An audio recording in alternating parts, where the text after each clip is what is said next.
good morning. It is a Monday edition of Glenn Clark Radio. I'm Glenn. He's Griffin. Grant, we don't have a nickname for you yet. We'll think about that. Grant is back sitting in with us again today, and we might give him his first shot at his own segment later on in the show. See how things go this morning. Pleasant weekend. Just your, good old-fashioned win a series in which you got outscored by 10 runs weekend. It happens. Well, it's tale as old as time. Beating the beast, the whole thing. It's the city connector. I've said for some time that I think they should just burn them and never wear them again. But, they do what they want to do. Nothing that we can do about that. We got a lot to do on the program today. Coming up this morning, Ryan O'Hearn is going to join us. Looking forward to chatting with Ryan. He has obviously been a revelation for the Baltimore Orioles this season. What a story. We will chat with him about his unlikely path to breaking through here with the Baltimore Orioles this season. Also, Spencer Horwitz, Baltimore native, St. Paul's alum. Just about a week ago, he made his MLB debut with the Blue Jays. We'll chat with him about that. He did get sent back down, so that's kind of a bummer, but still pretty amazing. So we will chat with him about getting up to the bigs and obviously how excited he'll be to get back to the bigs. And then also this morning, of course, it's a Monday, so we will check in with Jeremy Conn, as we do every Monday here on GCR. We were hoping to do a little Reds segment because, it's a big, sexy week. The only thing I would say is it is not a certainty that they're going to be playing baseball tonight in Baltimore. If you have not looked at the weather, it's not just that it don't look good. It looks like apocalyptic. And I'm not sure. If you got tickets for tonight, you might want to have other plans. It don't look great. There is a likely risk of severe weather. Wind, tornadoes, and hail are all possible. Wind, tornadoes, and hail. Not great. Not ideal for trying to get a baseball game in. But,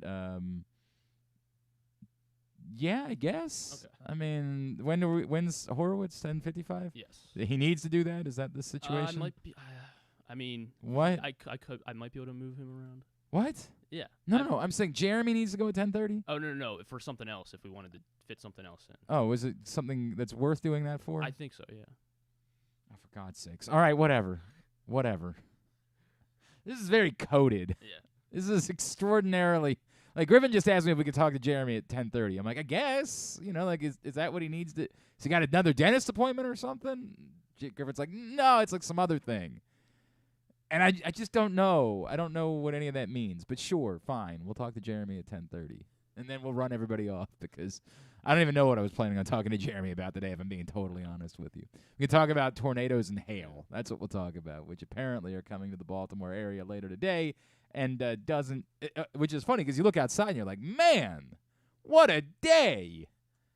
This is beautiful. This is everything we could ask for. And then you look at the radar and you say, oh, no.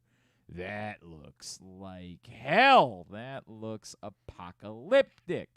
Apparently, it all is supposed to start somewhere around 5 o'clock. And on the weather.com, hourly forecast, it has a red exclamation mark, which suggests, I guess that's supposed to be the end of the world. Yeah, right? That's what it's supposed to be warning us about. But they got thunderstorms all throughout the evening, so not a great sign for trying to get this series underway, which would be a shame because this is a sexy little series that's opening up here in Baltimore this week. And I made the comparison, this is the one for the hipsters.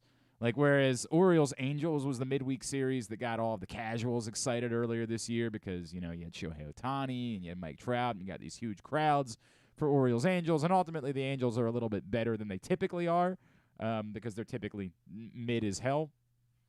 And they're a little bit more than mid this season, although they are, I don't know if you noticed, they've lost 4 of their last 5. They're starting to flirt with being mid again. This is the one for the hipsters. This is the one for baseball fans.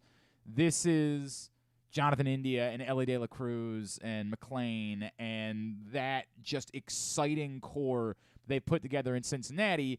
And I know they've lost back-to-back games. They still won 12 of their last 14. And by the way, both the back-to-back losses were like 7-6. I think they were both exactly 7-6 over the weekend. So this is sexy. This is exciting, and it would be a shame if it doesn't get underway tonight, but it does not look great for the chances of that. With that said, it did end up being a hell of a weekend for the Orioles.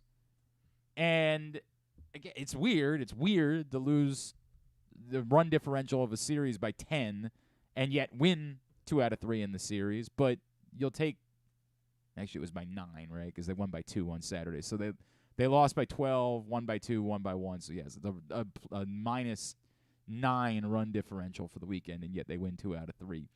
So many storylines from the course of the weekend. Obviously, Kyle Bradish was great yesterday. Anthony Santander is red hot. I mean, absolutely scorching hot of late.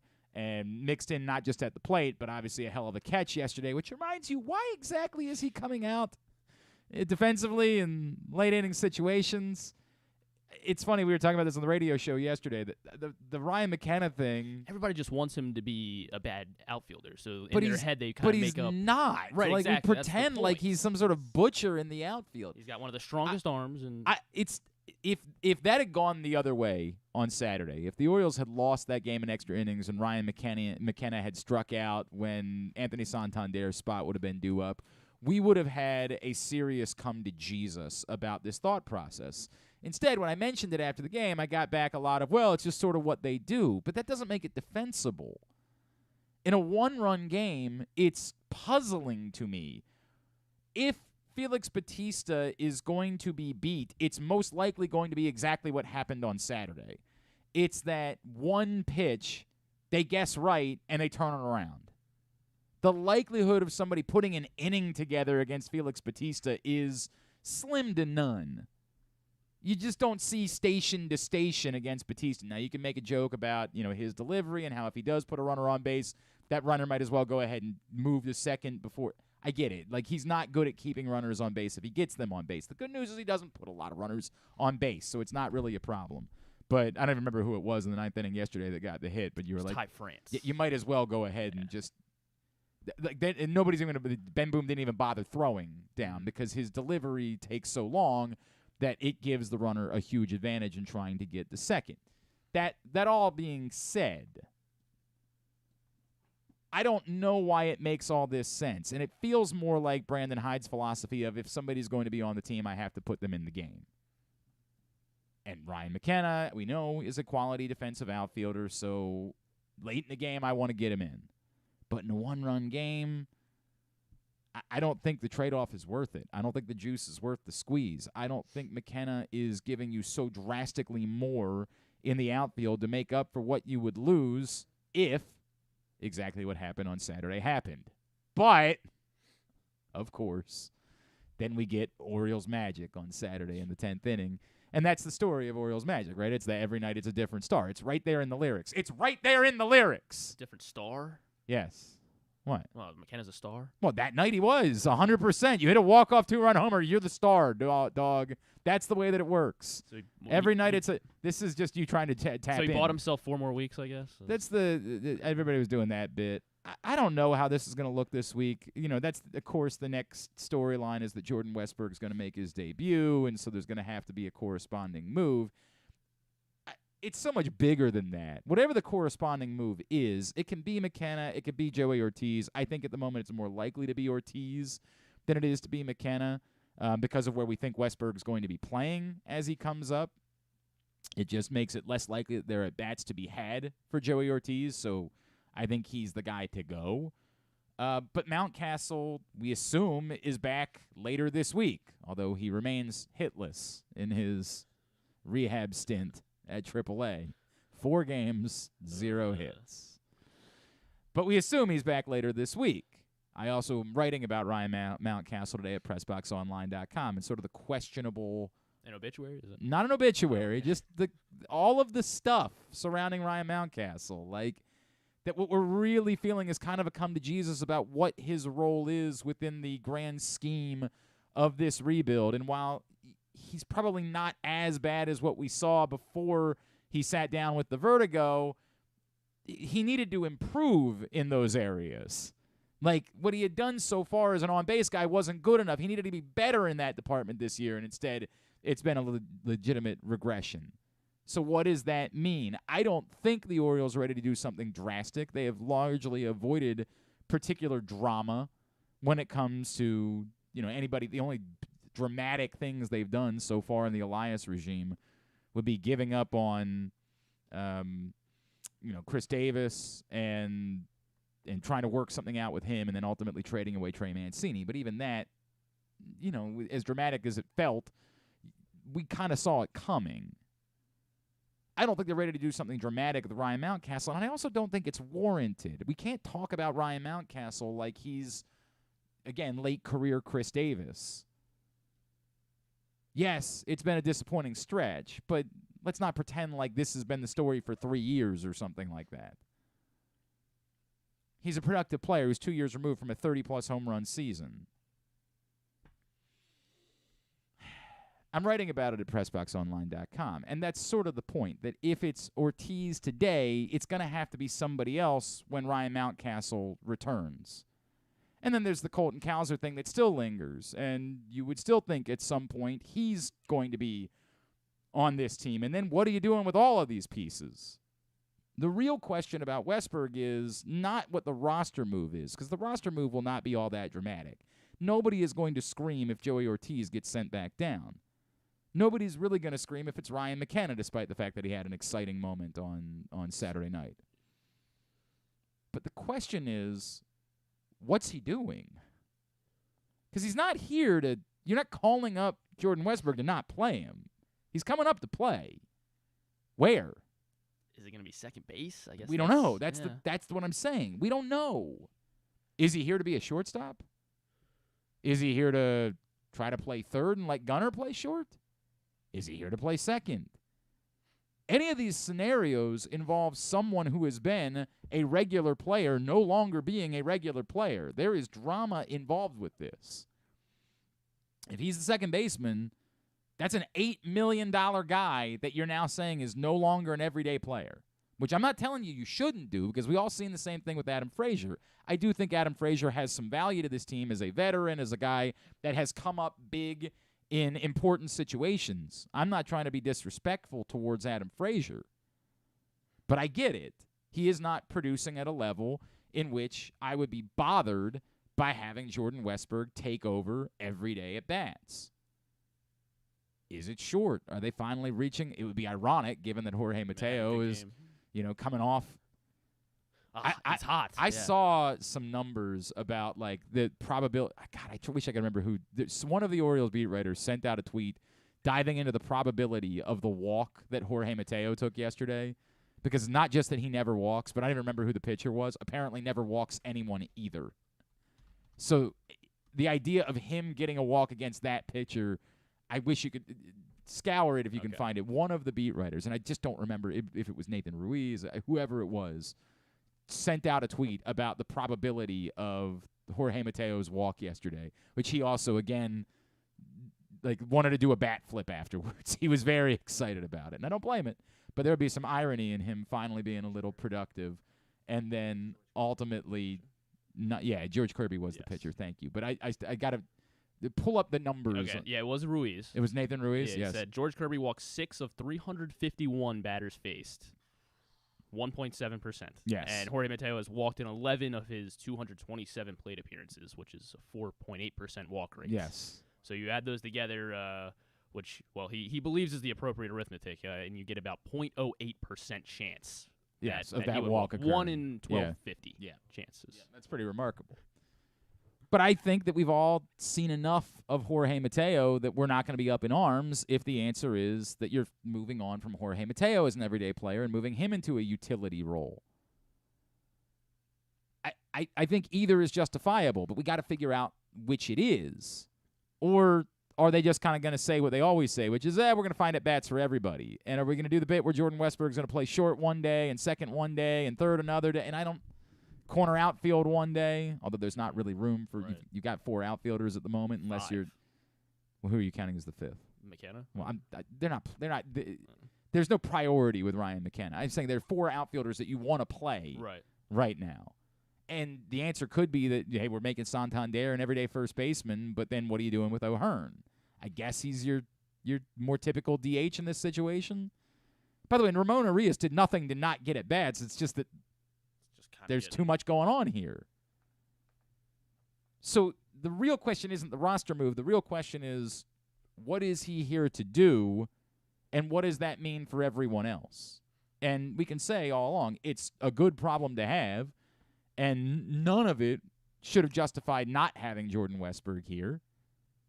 But we still need to get the answers. And that's really what's going to be interesting about tonight, if they play a game, and they probably won't play a game. But whenever they play games this week, the interesting part will be, what is it that Jordan Westburg is doing? And I think most of us would say we hope they are committed to him playing a position and just being that guy and not doing the bit where they're bumping him around because they're still trying to make everybody an everyday player and not. I don't like the scenario where Westburg's a second baseman one night, a shortstop another night, a third base. I'm not interested. This is the thing that we were talking about that was a problem with Gunnar Henderson to start the season. Just let him play a position. Just make that his spot. Until at what point he proves he shouldn't be in the lineup every day. And then deal with it from there. Kyle Stowers came up and was playing every day. But at the point at which he's not worthy of being an everyday player, then take him out of the lineup. But let him play a position. And worry about that. And not worry every day about, do I need to take some more reps in the outfield? Do I need to take more reps at first? But just, you're here, you're the second baseman. Or you're here, you're the shortstop. Second makes the most sense. But I don't know how they value Frazier versus Mateo and what they bring to the lineup and who they think is more important to make sure they have it in the lineup and how that affects the decision. And if they're moving Mateo, I don't know to them if it makes more sense for Henderson to be the shortstop or Westburg to be the shortstop. These are all things they'll have to solve because we think we might not be more than a year away from ultimately the guy that's going to be their shortstop being here long term. But that will be the big storyline for this week is, where does he play? What does it mean for everybody else? Ultimately, we think it's a chance to get the team better, but let's be fair. It normally takes a little while for these guys to adjust. I don't think that Jordan Westburg's suddenly going to come in and light the world on fire and, be Ellie De La Cruz. Of course, I don't know that Ellie De La Cruz will be Ellie De La Cruz next week. But yes, the idea is that you should be trying to give your offense a jolt. And this is we would assume, better lineup by August or September if you go through the growing pains with Jordan Westburg for a little while and get him to that point. I think it was overdue. I think that the Cowser thing needs to happen too, and that goes into the Mountcastle conversation that we've been having, that at some point you get Cowser here. Now you're talking about having 5 outfielders, and you almost have to put Santander at first base. I get it. Somebody's probably going to get hurt in the next week or two, as I knock on wood. That's the way the baseball works, and that'll alleviate some of the drama of these decisions. But there's no guarantee that anybody's going to get hurt. It was obviously good to have Cedric Mullins back this week. Very pleasant surprise. Yeah, it was really frustrating that when he left a runner on third base with 1 out, that was very frustrating. Did ultimately get his first hit back later in the game, but I was very, the consternation that I felt with Mateo on third base, 1 out, Mullins popping up, and me thinking, oh no, thank God Anthony Santander picked him up afterwards. And hell of a dramatic home run in that spot. Fun couple of days. Fun couple of days. And a good feeling again. And it kind of masks. I brought this up yesterday on the radio show. It's now 14-12, but in the first 50 games of the season, the Orioles were 33-17, which is staggering. Staggering. 16 games over 500. In the next 25 games, and I used, the 75 created a round number, if you will, they were only 13-12. Now it's 14-12 because they won yesterday. And the question we asked was, which is more representative of what the Orioles are? And my belief is that this is more representative because I think they still have limitations pitching-wise. I think they played over their heads for the first 50 games, and that they are more of a good team, I'm not saying a 500 team, a good team, but 33 of 17 is insane. That's nuts. And you can tell me, well, that's baseball. That's why I get it. I'm saying which is more representative, and what's more representative to me is this of late, which is good. It's good. And as everybody points out, if you can play 500 baseball, you'll be a 90-win team. You'll be right in the mix as a playoff team. You want to try to overcome the Rays, you're probably going to need to be better than that. One of the biggest differences, starting pitching. So it was nice to see Kyle Bradish go 7 innings. I mean, really nice to see Kyle Bradish go 7 innings. It was nice to see Dean Kramer have the start that he had. Obviously, not the same for Kyle Gibson. I don't know. He's been good enough that I think you'd live with that. I don't know that you suggest that they are turning the corner and that now you're going to see more regular 7-inning starts from the likes of Bradish and Kramer, but really effing pleasant. Really pleasant to see those guys battle, keep the pitch counts lower. Bradish looked like he was going to get blown up in the first couple of innings yesterday. The ball that was robbed by Santander, the double was crushed, the home run. I mean, it looked bad for Bradish yesterday. He settled down really nicely after that point. Didn't allow another hit. It seems like the common theme with him is like he gets through the first inning and then like even like back to that. It was like the first series. 2 innings yesterday. Yeah. I mean, it was, and then he goes on a stretch where he retires like 15 days straight. The balls were flying, and I really was very nervous about what the day had in store for Kyle Bradish. And then all of a sudden, again, he doesn't give up. Correct. Yeah. It doesn't give up another hit. It was wild to see that. To me, is the biggest story. The biggest difference in whether they can be that team that we saw for the first 50 games versus the team that we have seen more recently is, can you get more from your pitching? I mean, if these guys have the ability to go 6-7 innings every time out, that changes the conversation. Do I count on that?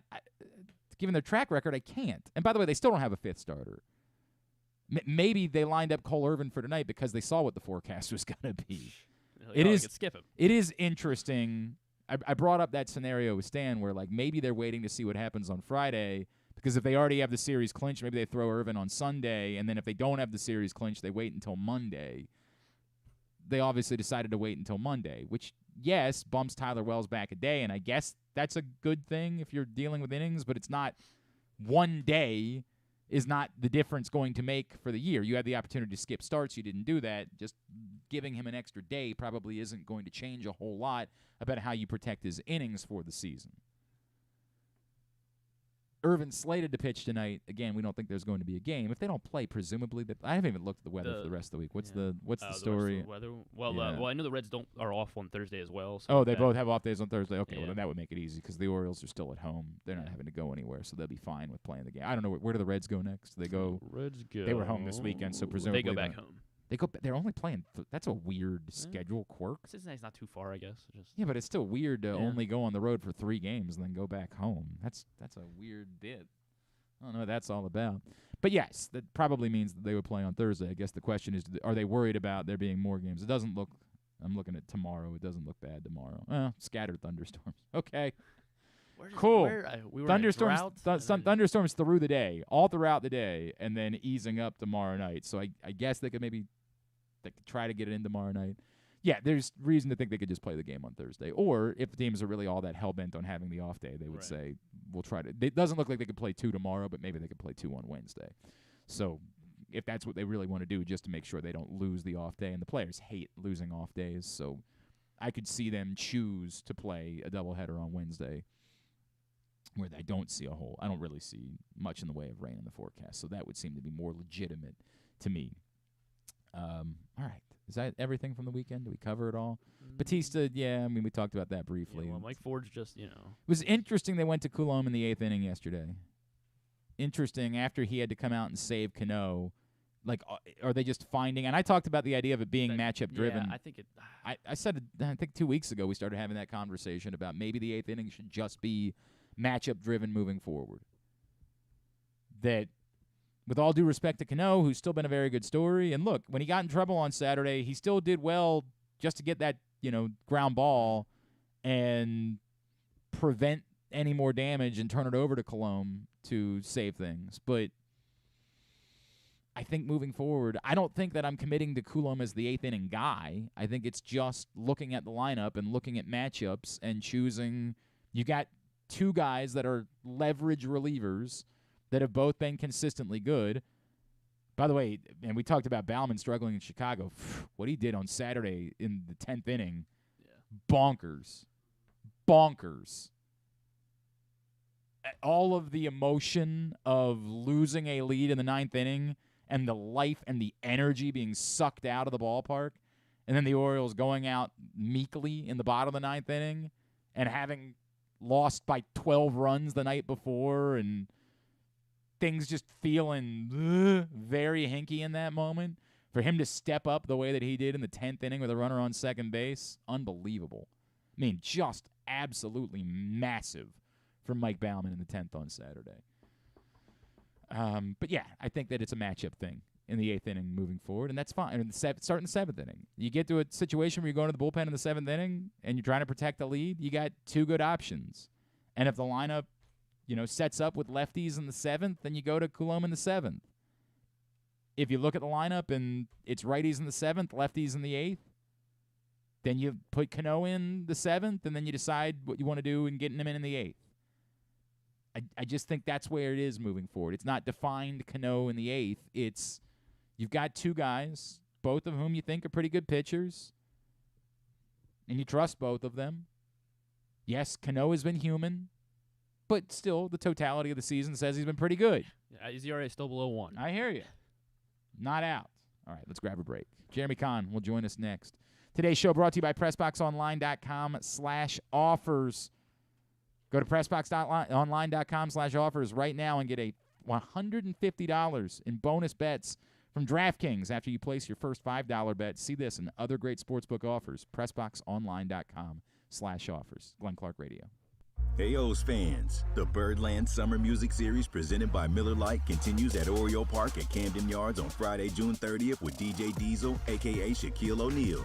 After the Orioles take on the Minnesota Twins at 7:05, stay postgame to watch DJ Diesel live from the infield. The concert is open to all fans who attend the game with the option to add special on-field access for just $35. You can get up close and experience the biggest DJ in the world live at Camden Yards. Get your tickets at Orioles.com/music.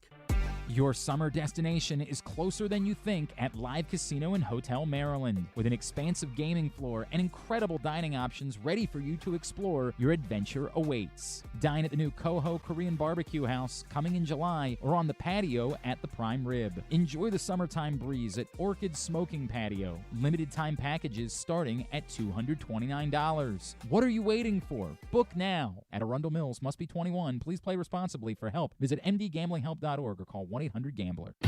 The Orioles are off and running, out to prove that last season wasn't a fluke, and they are one of the best teams in baseball. Hi, I'm Paul Valley, host of the Bat Around for PressBox. Tune in every Saturday from 10 a.m. to noon as Zach Goodman and I break down every Adley bomb, every Tony Tater, and every save from the mountain. Like a warm hug from Rutschman, the Bat Around has you covered with all things Orioles as we embark on what's sure to be a magical summer in Birdland. So tune in every Saturday for the best in Orioles coverage right here on the Bat Around. Another exciting weekend of affordable family fun at Prince George's Stadium with the Bowie Bay Sox. It's our Independence Weekend celebration starting on Friday the 30th with our Pride Night. A special ticket package gets you a Bay Sox rainbow hat, and then July 1st through 3rd, major fireworks shows each and every night with a special jersey auction on sale. Get your tickets now by calling 301-805-6000 or anytime online at baysox.com. The Bowie Bay Sox. Let us be your 9-inning vacation. Whether your focus is luxury and comfort, convenience and technologically advanced connectivity, or sporty performance and aggressive styling, we've got the perfect Highlander for you. Check out buyatoyota.com for deals on new Highlanders from your local Toyota dealer today. Costas Inn has been serving up delicious steamed crabs for over 50 years. Lately, the crabs you want to eat when the weather warms up have gotten harder and harder to get. So get your crab-eating game plan in place. Make sure to stick this number on your fridge, 410-477-1975. Call ahead and reserve the size crabs you want. You may be able to walk in, but you may also be disappointed at the size or maybe even get shut out altogether. So call ahead, have a plan, and then arrive on your crab-eating vacation. Costas also has delicious crab soup and crab cakes. The Costas Inn at 4100 North Point Boulevard. For more than 50 years, they've been satisfying crab lovers in and around Baltimore. That first sip. That first bite. Start your day off right with a delicious breakfast at Royal Farms. Choose from a fantastic selection of fresh Royal Farms breakfast sandwiches and top it off with a rich hot cup of the freshest coffee in the world. At Royal Farms, breakfast is available day and night. It's the freshest breakfast in the world. Real fresh, real fast. Royal Farms. If you need more of Glenn, you can also hear him every Sunday with Rita on 105.7 The Fan. But also, if you need more of Glenn, what's wrong with you? Wall Street Window is checking in to say it should be Henderson playing short and Westburg at third. And look, outside of shortstop, third base is the position that Westburg has the most experience playing in the minors. He's played overwhelmingly most at short, 156 games. But if you don't believe him defensively at short or think it's too much to ask of him at first to be a major league short, third would probably be the more logical choice than the second. I think, it goes to what problem are you trying to solve here?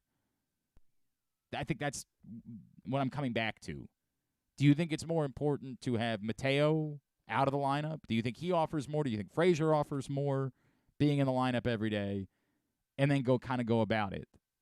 If you're saying you don't think that Westburg has enough experience, second base, he's played 47 games at second base in the minors. If you don't think he has enough experience at second base that you want to be your second baseman, then you're probably going to stick it out with Frazier. We're going to find out, obviously. I just hope the answer, as I keep saying, I hope the answer isn't one position one day, another position the other day. I think that's the wrong way to go about doing it. Let's get the opinion of my buddy Jeremy Conn. Big Bag Morning Show, 105.7 The Fan. He's back with us now here on GCR. What's going on, pal? How are you? Things are good. Doing well. I saw you had a big hit this weekend, didn't you?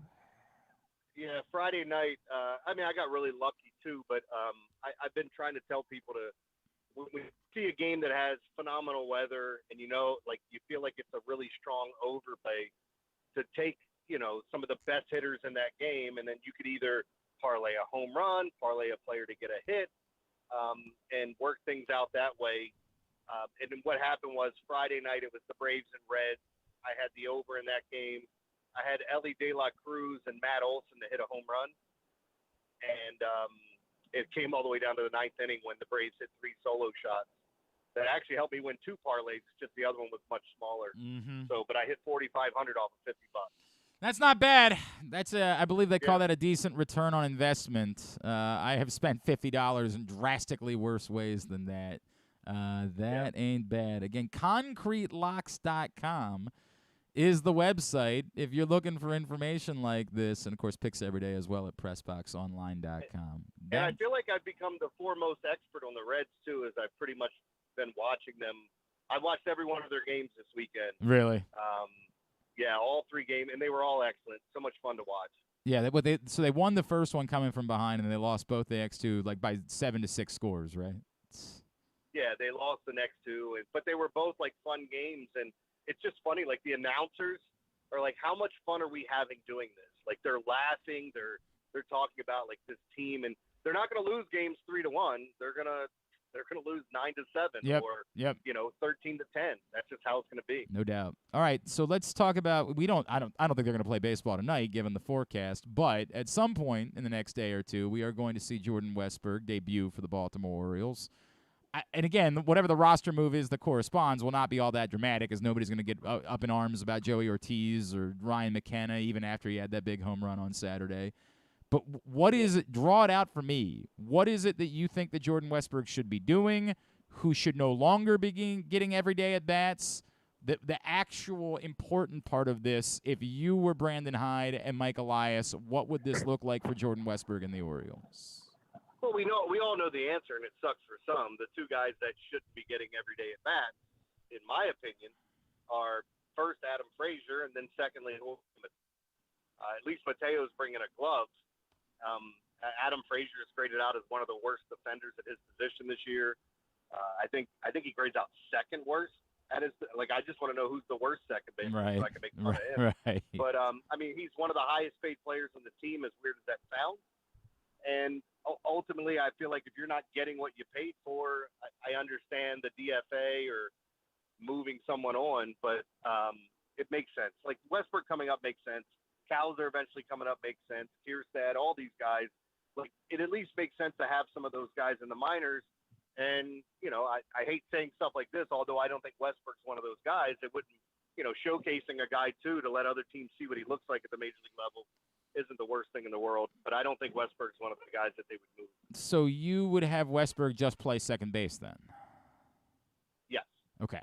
All right. And it's not. Now, to get him at bats, if I needed to move him to another spot, but like if he's playing second base 90% of the time and you move him to another right. spot, Yeah, that's fine. Right. But keep it uniform as much as you can. Correct. The thing that they've done with other guys, where it's one position one day, another position. I don't think that's great for anybody. Is they try to do this. Like, maybe at some point in the future, once he's gotten settled as a major league hitter, we can have that conversation. But no, that's something you do in the minors. Once he gets here, put him in his spot and let him play. Correct. Like, if you want, they want flexibility out of players, and I'm fine with that.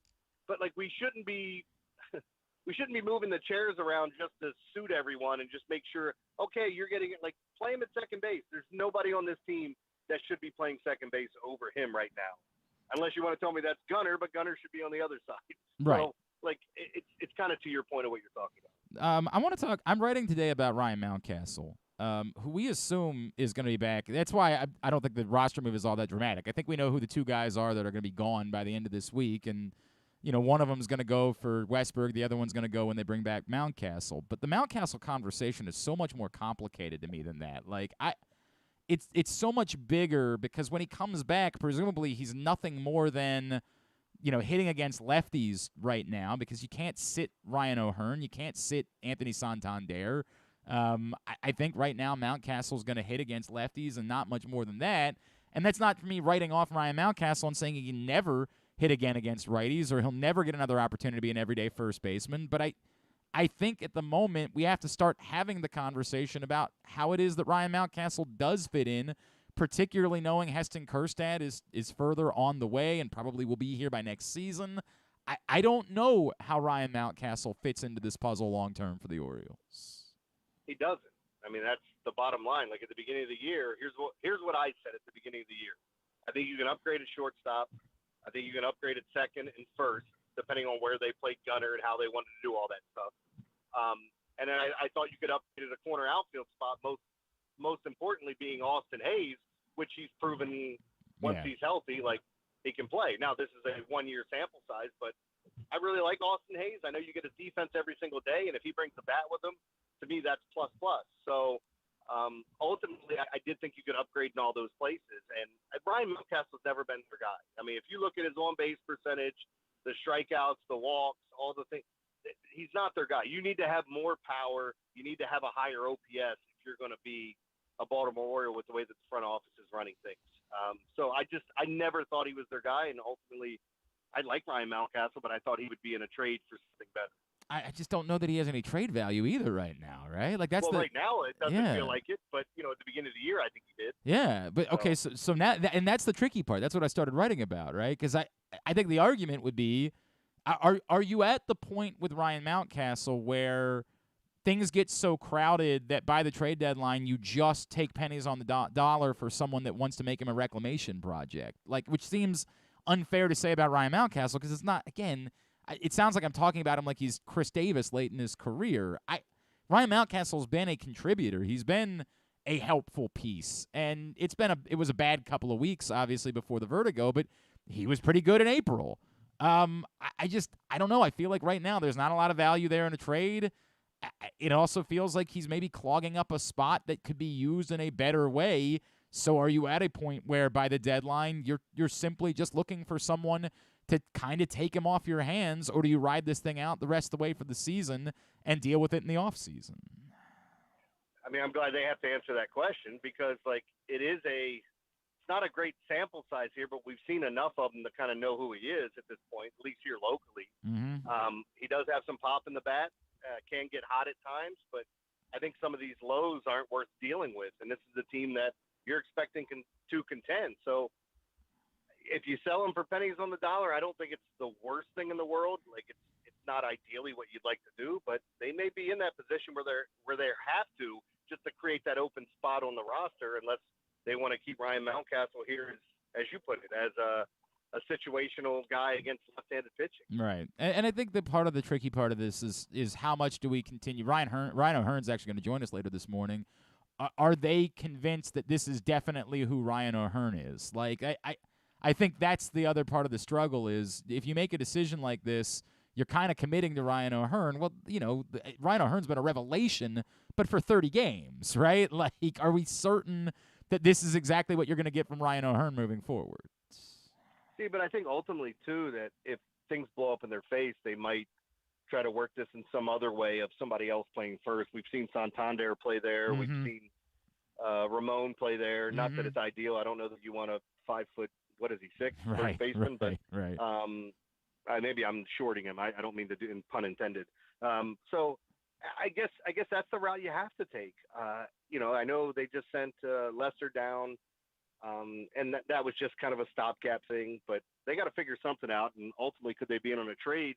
That's what a lot of us want to know is, will they make a big splash this year? And could, like the names like Paul Goldschmidt, whose contract's up at the end of the year, his name comes up, and he would be a perfect fit on any team for that matter. So he would.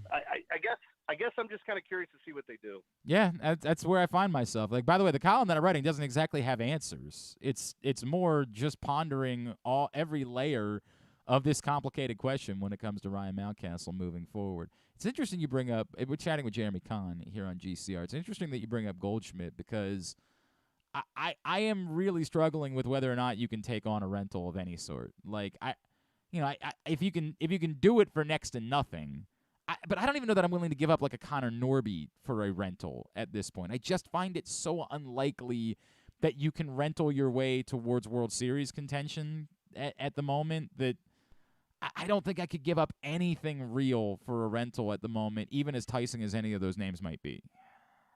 Well, couldn't you pay Goldschmidt at the end of the year, You too? could, but, I mean, that goes back to I think that's a far bigger question that we're asking ourselves about whether or not they're ready to start making, financial commitments.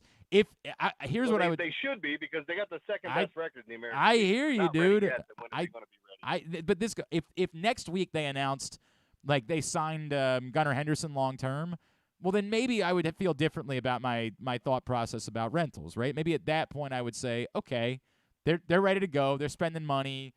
I'd be willing to consider it. But I don't know, until I see that, I'm reverting back to they've got to prove to me that they're ready to be that team until I'm willing to believe it. Well, the other thing is, too, like they have a ton of prospects, and you can't keep them all. And I know it's like, look, I'm not saying just trade for the sake of trading.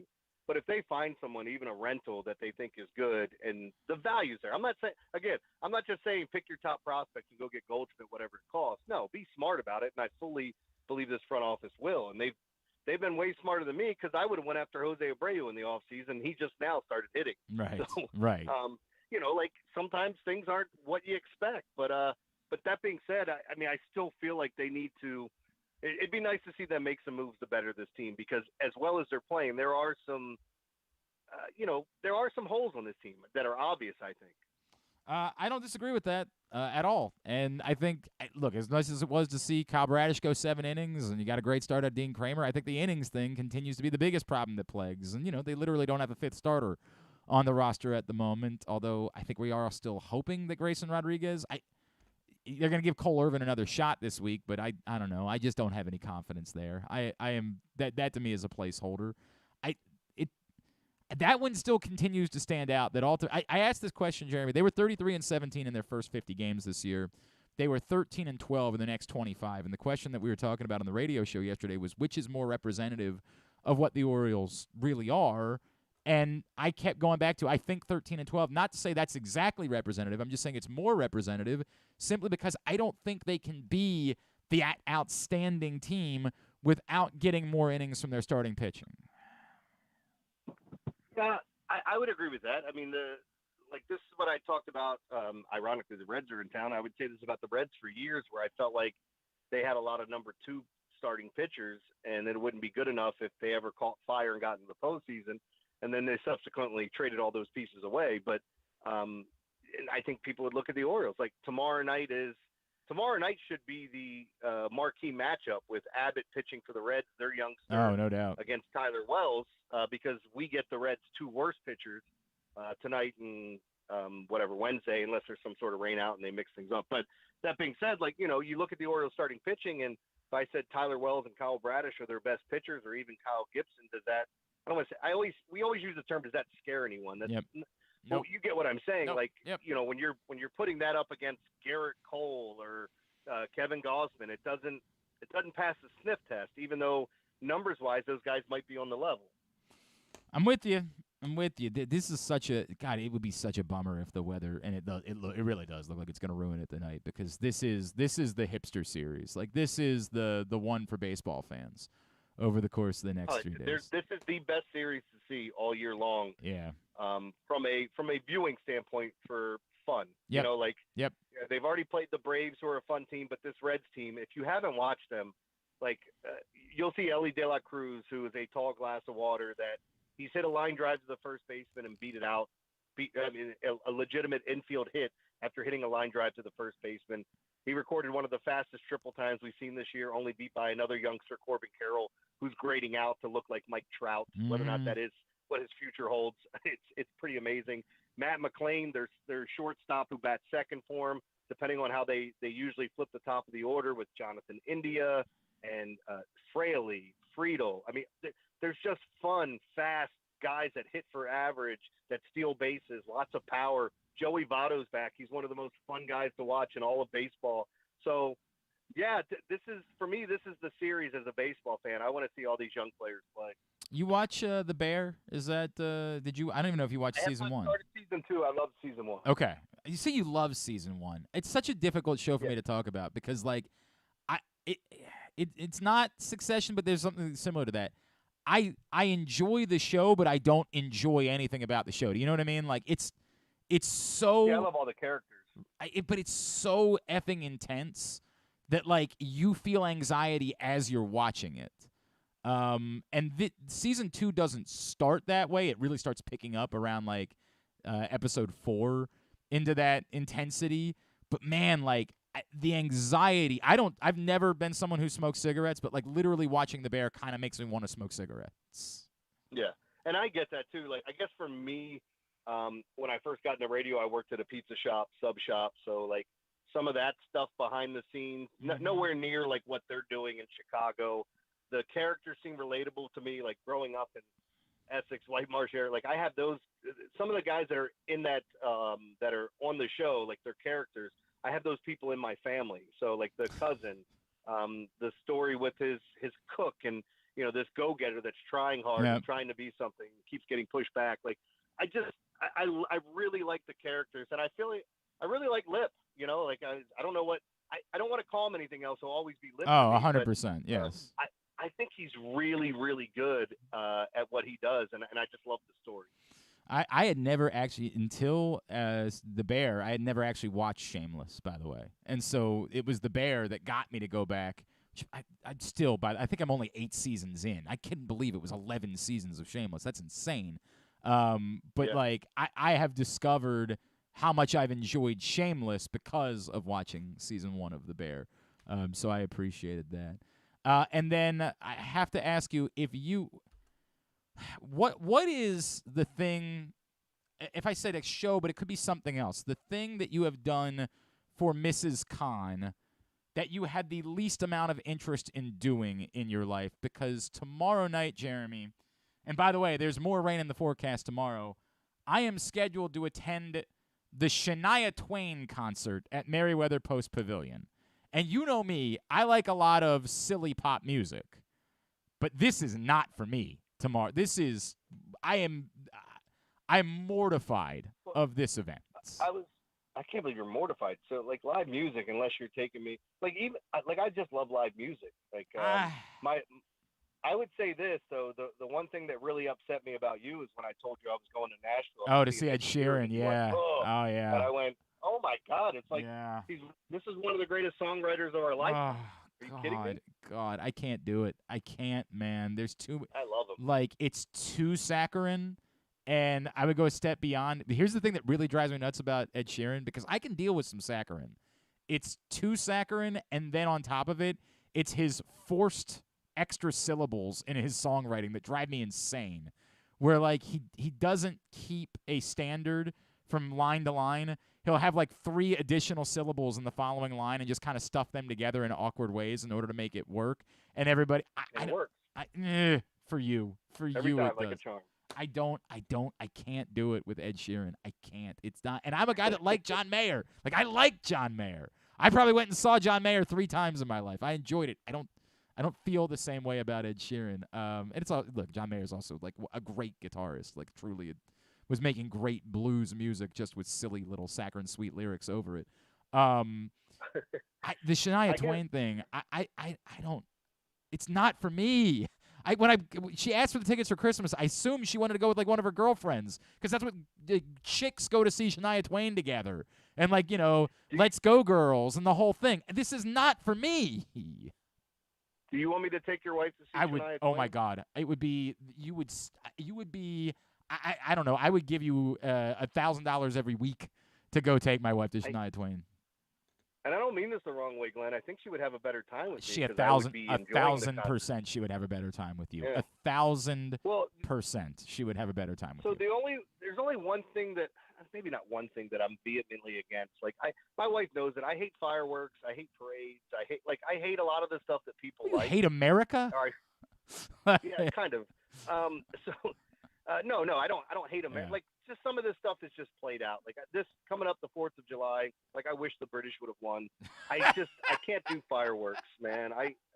I'll wear the curly wig and all that other stuff. I actually don't blame you on the fireworks thing. Like, I see him for a second, and I'm like, and then they just keep going, and then they just. Well, I've never really loved them, and then I told this story. I got a dog that loses their mind. Yes. We had people lighting off fireworks on Friday night for whatever reason, because it's June and it makes sense in Glen Burnie to just randomly light off fireworks. And, oh, by the way, the house I moved into has the largest. That's where they set off the fireworks, right across the street from it. So not great. We get, like, it sounds like D-Day all over again with all the explosions and things. My dog loses her mind. And I should just video it and put it up so people can see what it looks like. And it's impossible. You can't control her.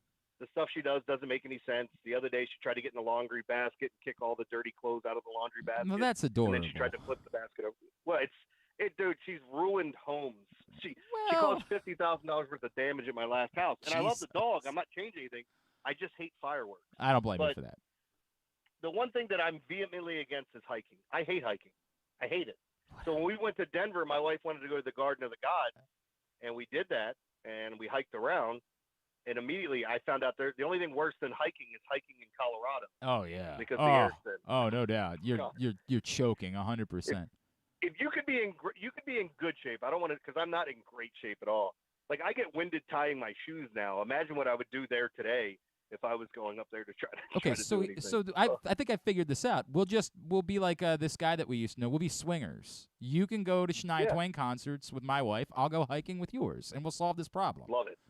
Look at what we just accomplished here today. Oh, you also have to go. You also have to go to see Twilight movies with her, because I did that once, and I see every movie. That will never occur. I just went and saw The Little Mermaid with my wife. Well, that's kind of. I think I would actually do that, to be honest with you. Yeah. All right, I got to run. We got somebody coming up. Big Bad Morning Show, 105.7 The Fan. I know. Oh, no offense. Way more important. ConcreteLocks.com, and of course at PicksEverydayPressBoxOnline.com. Love you, buddy. We'll talk to you next Monday. All right, guys. I'll see you. Jeremy Conn, 105.7 The Fan, with us here on GCR. Appreciate him joining us as always. Today's show also brought to you by your local Toyota dealer and buyatoyota.com. The Toyota Tacoma comes in a range of models and trim lines, so you can choose the perfect Tacoma to reflect your unique personality and driving habits. Check out buyatoyota.com for deals on new Tacomas from your local Toyota dealer today. I got to go to Shania Twain tomorrow night, and we're on the lawn, and it's supposed to rain. This is hell. How was This is hell. How was Wheezy? Weezer was fine. Wheezy. Yes, I am Wheezy, but I'm not asthmatic. I had a fun time at Weezer. It's not like Weezer's not my band by any stretch of the imagination, but Buddy Holly, I was singing along, and Sweater Song. I don't like the new Weezer stuff that much, but like the old school stuff, I was all in on. It was fine. We had a really good time. Actually, we had a really good time at Weezer on Friday night. But I don't know about Shania Twain. I don't know about that. I'm not feeling it. Not feeling it. You ask me again on Wednesday, and I'll report back to you, let you know. Joining us now here on GCR, it's a really cool story from a St. Paul's alum who recently made his MLB debut with the Toronto Blue Jays. He is back down with Buffalo right now, but I have no doubt it's only going to be a matter of time before he's back up at the MLB level. He is Spencer Horwitz, and he's with us now here on GCR. Spencer, it's Glenn in Baltimore. It's great to chat with you, man. Thank you for taking the time, and congratulations. Thank you. Great to be here. Hey, dude, it's good to hear your voice. Can you put into words, you dreamed of this, no doubt, throughout your life, right? You've been around baseball your entire life. How does the dream of the Major League debut actually compare to the reality of the Major League debut? The dream didn't do it any justice. Really? It was everything I dreamed of times 10. It was the atmosphere, the being there with my family, all the emotions. It was unbelievable. Can you get what is the moment? And first, did you take? Everybody thinks of Adley Rutschman last year comes up with the Orioles and he looks around the ballpark and everybody sees this moment. Did you have a moment where you soaked it in, where you just kind of reveled in this is the accomplishment that I've been waiting for my entire life? Yeah, I was before my debut. It was I played on a Sunday, and before that I was sitting on the bench Friday, Saturday. So I was obviously nervous before that, but once I got that start, that's when it really set in, and the nerves it really kicked in. And then I was on deck, and I could see my family in the stands, and I just looked around at the stadium and just took a moment. And the Texas Stadium is ginormous. And right, I'm holy, this is unbelievable. And I'm standing on deck, and then after that first pitch of the batter in front of me, I locked back in to get ready for my at-bat. Oh man, it's a cool feeling. And obviously, you ended up. Yeah. So what'd you do with the ball from the first hit? I gave it to my brother. Okay, that's cool. And wait, did you give it to your brother for him to keep forever, or for him to give back, for him to just keep it for safekeeping to give back to you later? No, that's for him. That's awesome. He's my best friend. He's my ultimate BP thrower, and I would not be here without him. That's really cool, dude. That's a really, really neat story. Spencer Horwitz is with us. Spencer, for people that don't know your background, take me through growing up in Timonium. I mentioned, a baseball family, right? I think a lot of people are familiar with your grandfather, who, PR guy for the Mets for basically eternity. Did you always know that it was baseball for you? I think if I remember right, you played a little hockey too, right? Yeah, ball was my first word, so it's obviously been in my blood for a while. But yeah, it's been baseball since day one. I messed around with other sports growing up, and played soccer, football, hockey, and hockey and baseball are the ones that stuck through high school. And I always just loved baseball and loved the grind of it and how difficult it was, and how honestly it wasn't the most popular sport in Maryland. And going to St. Paul's, obviously lacrosse school, right. The baseball team was never like the big dogs on campus, but we always had that chip on our shoulder to be that team on campus. Was there a moment for you that it struck you that you could really do this? Was there anything that you accomplished that you just look back on and say, I always wanted to do it, but this is when I knew I might be able to do it? I'd say the first time I thought of myself as pretty good baseball player was probably after my like junior year of high school, I was like, I had a solid high school season and like was like, yeah, I'm pretty good at this. And then went on to play summer ball and started to get some college notice. And I was like, oh, like maybe I could keep playing. But in terms of like getting to the show, I took it one level at a time and had to hit my way through up each level, going from short season up to AAA. So it was always just accomplishing the next task. It was, can I hit it high A? Can I hit it double A? Can I hit it AAA? And then just got that call. And now the next question is, can I hit it the big leagues? And hopefully time will tell that I can. No doubt about that. By the way, starting off with John Gray ain't bad. That's not a bad one to collect your first major league hit off of, right? Like, yeah, you don't get He's easy ones. Yeah, he's having a really good year, right? Yeah. That ain't bad. Spencer, the experience playing for Team Israel and in the World Baseball Classic, one, how much did it do for you in that conversation of proving that you belong and feeling that you belong and being on a big stage and all of those things? And then just being around some of the guys that you were around. That, we know, of course, Dean Kramer really well here in Baltimore. But what did that do for you in making some of these final jumps and in that level of confidence that you got for making the jump to the bigs? Yeah, I was definitely on the fence about going to the WBC because it was my first big league spring training, and I wanted to be with the Blue Jays. They're my club. They're the ones that have believed in me since day one. And I was talking to my agent, talking to my family, and we just decided it's just too good of an opportunity to pass up on, and playing in the world stage and playing in front of that elite competition. I would have been playing against elite competition in spring training, but this was a different level when it was when I'm playing against the Dominican and playing against Puerto Rico and playing against Venezuela, and how they all have multiple all-stars on each roster. So that's what the final decision was. And that was my first time playing in a big league stadium, and that was playing in front of 50,000 people of passionate, screaming fans the entire time. And that definitely prepared me well. And when I got to Arlington, it was less intimidating playing in front of that big of a crowd, for sure. No, that makes sense. I mean, just going through the experience of like being in a big league clubhouse, right? And like seeing how guys operate. Things like they seem like small things, but I would imagine that otherwise you show up on your first day and it could be a little intimidating, right? Absolutely. And I give credit to Peter, the GM at Team Israel, and our manager Ian Kinsler, our hitting coach Kevin Euclid, and our bench coach was Brad Alston. Like, we had an unbelievable staff that prepared me for what the big leagues was like. So the appreciation and the love that you're getting from the Jewish community back here in Baltimore. We are partners with J-More, the publication here in town. We love them. We talk about it with Dean all the time. It's like the moment he showed up, he had this entire overwhelming support system that existed that he never knew was here before. But can you put that into words, the way that you're embraced by this community, the Jewish community here in Baltimore, and what it means to you?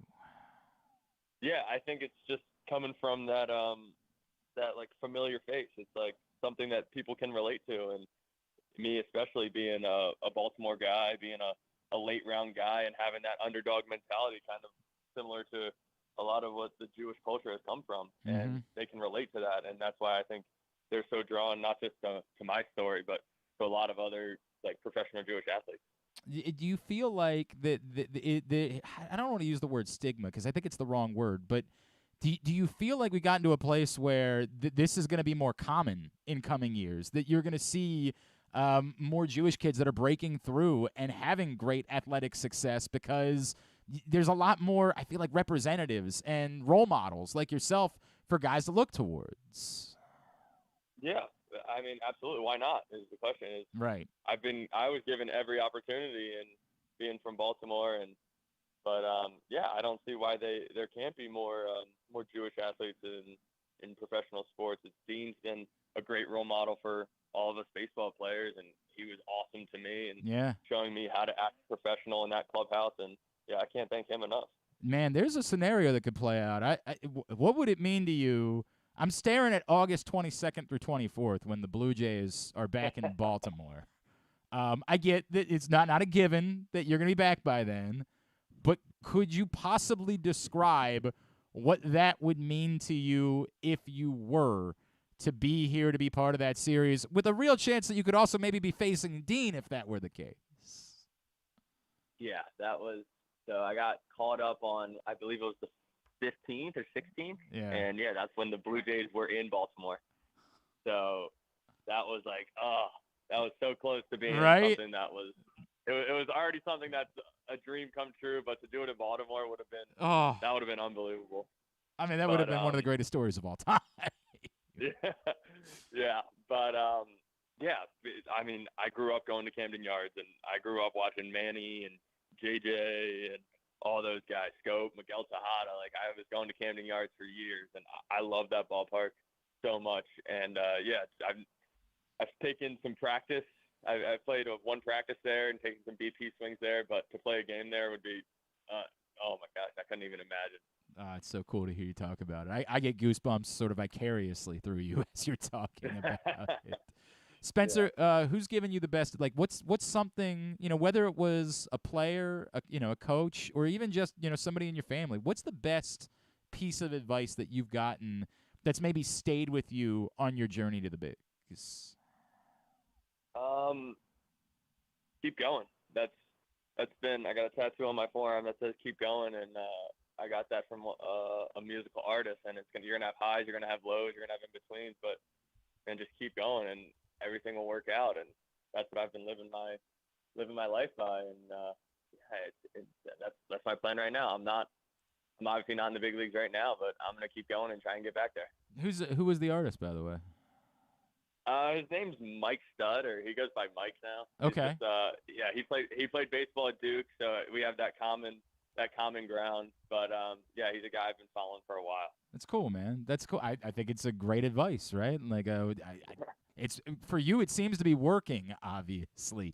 So, how do you handle? You get up, you get all of that emotion, the excitement of it, then you get sent back down. Is it difficult at all to like get back on the bus? Is it difficult at all to like see the post game meal? Like, do you have to, I don't know, humble yourself again and be like, okay, I just got more work to do. That's all I got to do.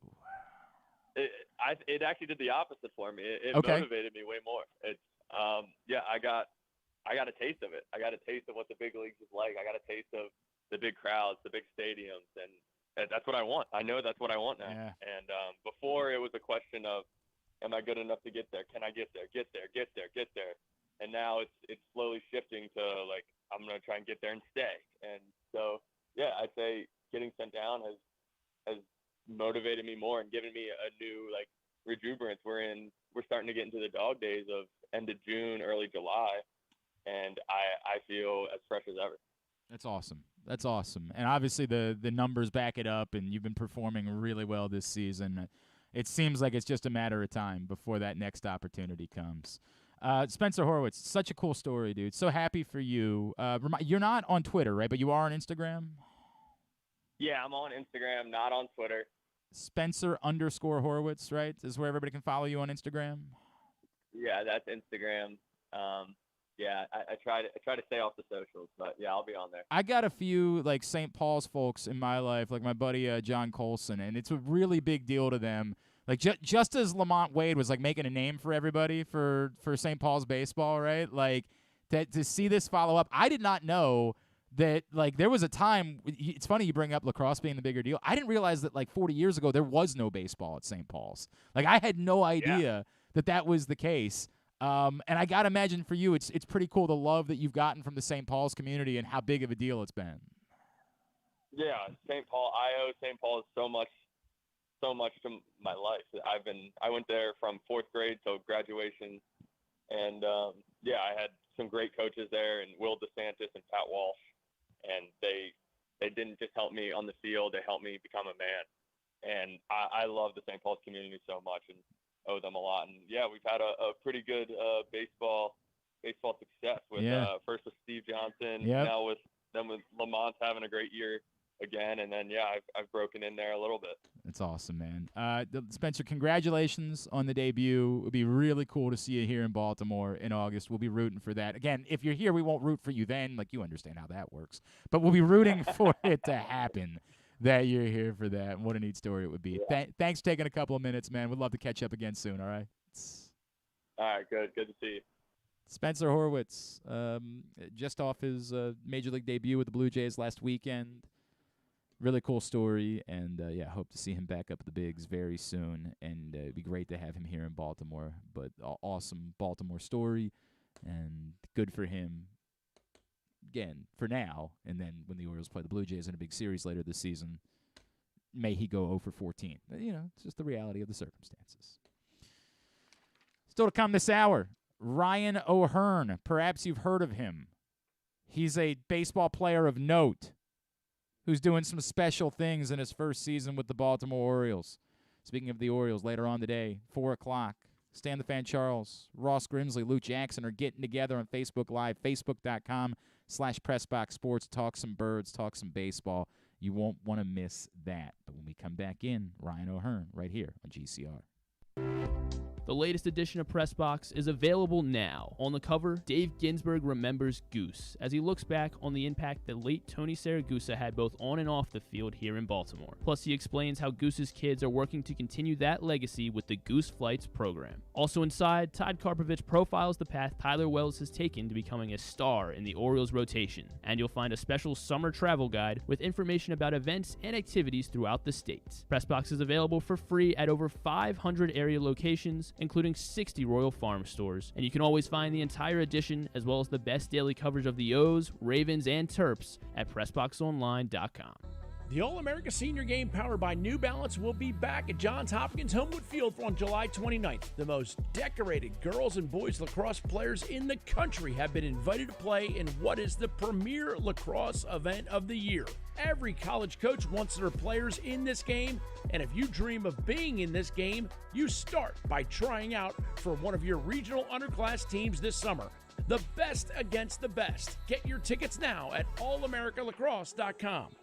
Hey Birdland, watch the Orioles in action against the Minnesota Twins at Camden Yards on Saturday, July 1st at 4:05. Be one of the first 30,000 fans 15 and over to receive the Birdland Hawaiian shirt. Arrive early for one of our most popular giveaways and for early bird Saturdays. Gates open 2 hours before first pitch every Saturday home game with happy hour, live music, and more. Enter vacation mode and purchase your tickets today at Orioles.com/tickets. Your summer destination is closer than you think at Live Casino and Hotel Maryland. With an expansive gaming floor and incredible dining options ready for you to explore, your adventure awaits. Dine at the new Coho Korean Barbecue House coming in July or on the patio at the Prime Rib. Enjoy the summertime breeze at Orchid Smoking Patio. Limited time packages starting at $229. What are you waiting for? Book now. At Arundel Mills, must be 21. Please play responsibly. For help, visit mdgamblinghelp.org or call 1-800-GAMBLER. Costas Inn has been serving up delicious steamed crabs for over 50 years. Lately, the crabs you want to eat when the weather warms up have gotten harder and harder to get. So get your crab eating game plan in place. Make sure to stick this number on your fridge, 410-477-1975. Call ahead and reserve the size crabs you want. You may be able to walk in, but you may also be disappointed at the size or maybe even get shut out altogether. So call ahead, have a plan, and then arrive on your crab eating vacation. Costas also has delicious crab soup and crab cakes. The Costas Inn at 4100 North Point Boulevard. For more than 50 years, they've been satisfying crab lovers in and around Baltimore. Make the most out of every day in your Toyota RAV4. Available in hybrid or gas-only models. A RAV4 can get you where you want to go in style. Check out buyatoyota.com for deals on new RAV4s from your local Toyota dealer today. Check out PressBoxOnline.com every day to find daily winners and betting advice from Jeremy Conn. And if you want some advice about life decisions that you probably shouldn't make, here's Glenn Clark. All right, back in here on GCR as we continue along on a Monday edition of the program. By the way, Mo Egger from out in Cincinnati, ESPN Radio, is going to join us later on this hour, and we will preview the series that may or may not get underway tonight here in Baltimore. I am leaning with that attitude. Come on, dude. I mean, let's just. By the way, whether people are wrong constantly, I get it. I understand that, but it don't look good. Like it just does not look good for that. But hopefully it will. Everything will work out, and if not, then the series will happen this week, and we will preview it. Mo Egger will join us later on this hour to tell us about how the Reds have become one of the hottest teams in baseball over the last few weeks of the season. So that is on the way here in hour number 2 of the program. But before we do that, what a story it has been for our next guest since he arrived in Baltimore. Someone who I think most of us would say was not really on our radar all that much. Like we were aware that the Orioles had acquired him, but the expectations weren't all that overwhelming. And boy, has he ever surpassed them. He has been a revelation for this team this season. It's a pleasure to welcome in Orioles slugger Ryan O'Hearn, who is with us now here on GCR. Ryan, it's Glenn. It's so great to chat with you, man. Thank you for taking a couple of minutes for us this morning. Yeah, how you doing, Glenn? Hey, good to be on, and good to talk to you. It's good to talk to you, dude. I imagine it's pretty good to be Ryan O'Hearn these days.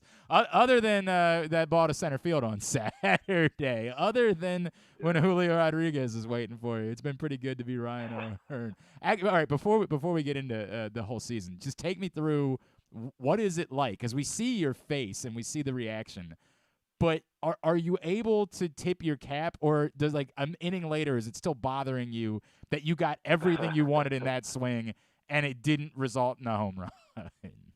Yeah. I think on a normal day that ball probably gets out. Right. But, it was really muggy that day, and so the ball wasn't really flying like it usually does. And obviously Julio Rodriguez is, he's he's okay. a hell of a player and made a good play there. But yeah, I gave him a little smirk and a little tip of the cap when he was jogging off. The cameras didn't catch it or anything like that.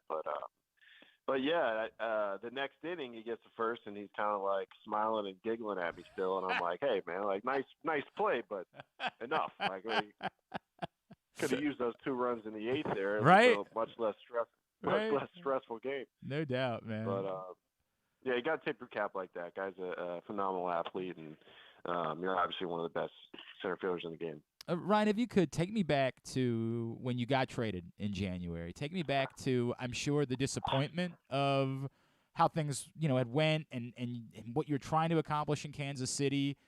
Were you worried? Were you apprehensive? Was there ever a part of you that started to think, like, is it going to work out for me? Did you experience any of those feelings as you jumped over to the Orioles earlier this year? Oh, of course.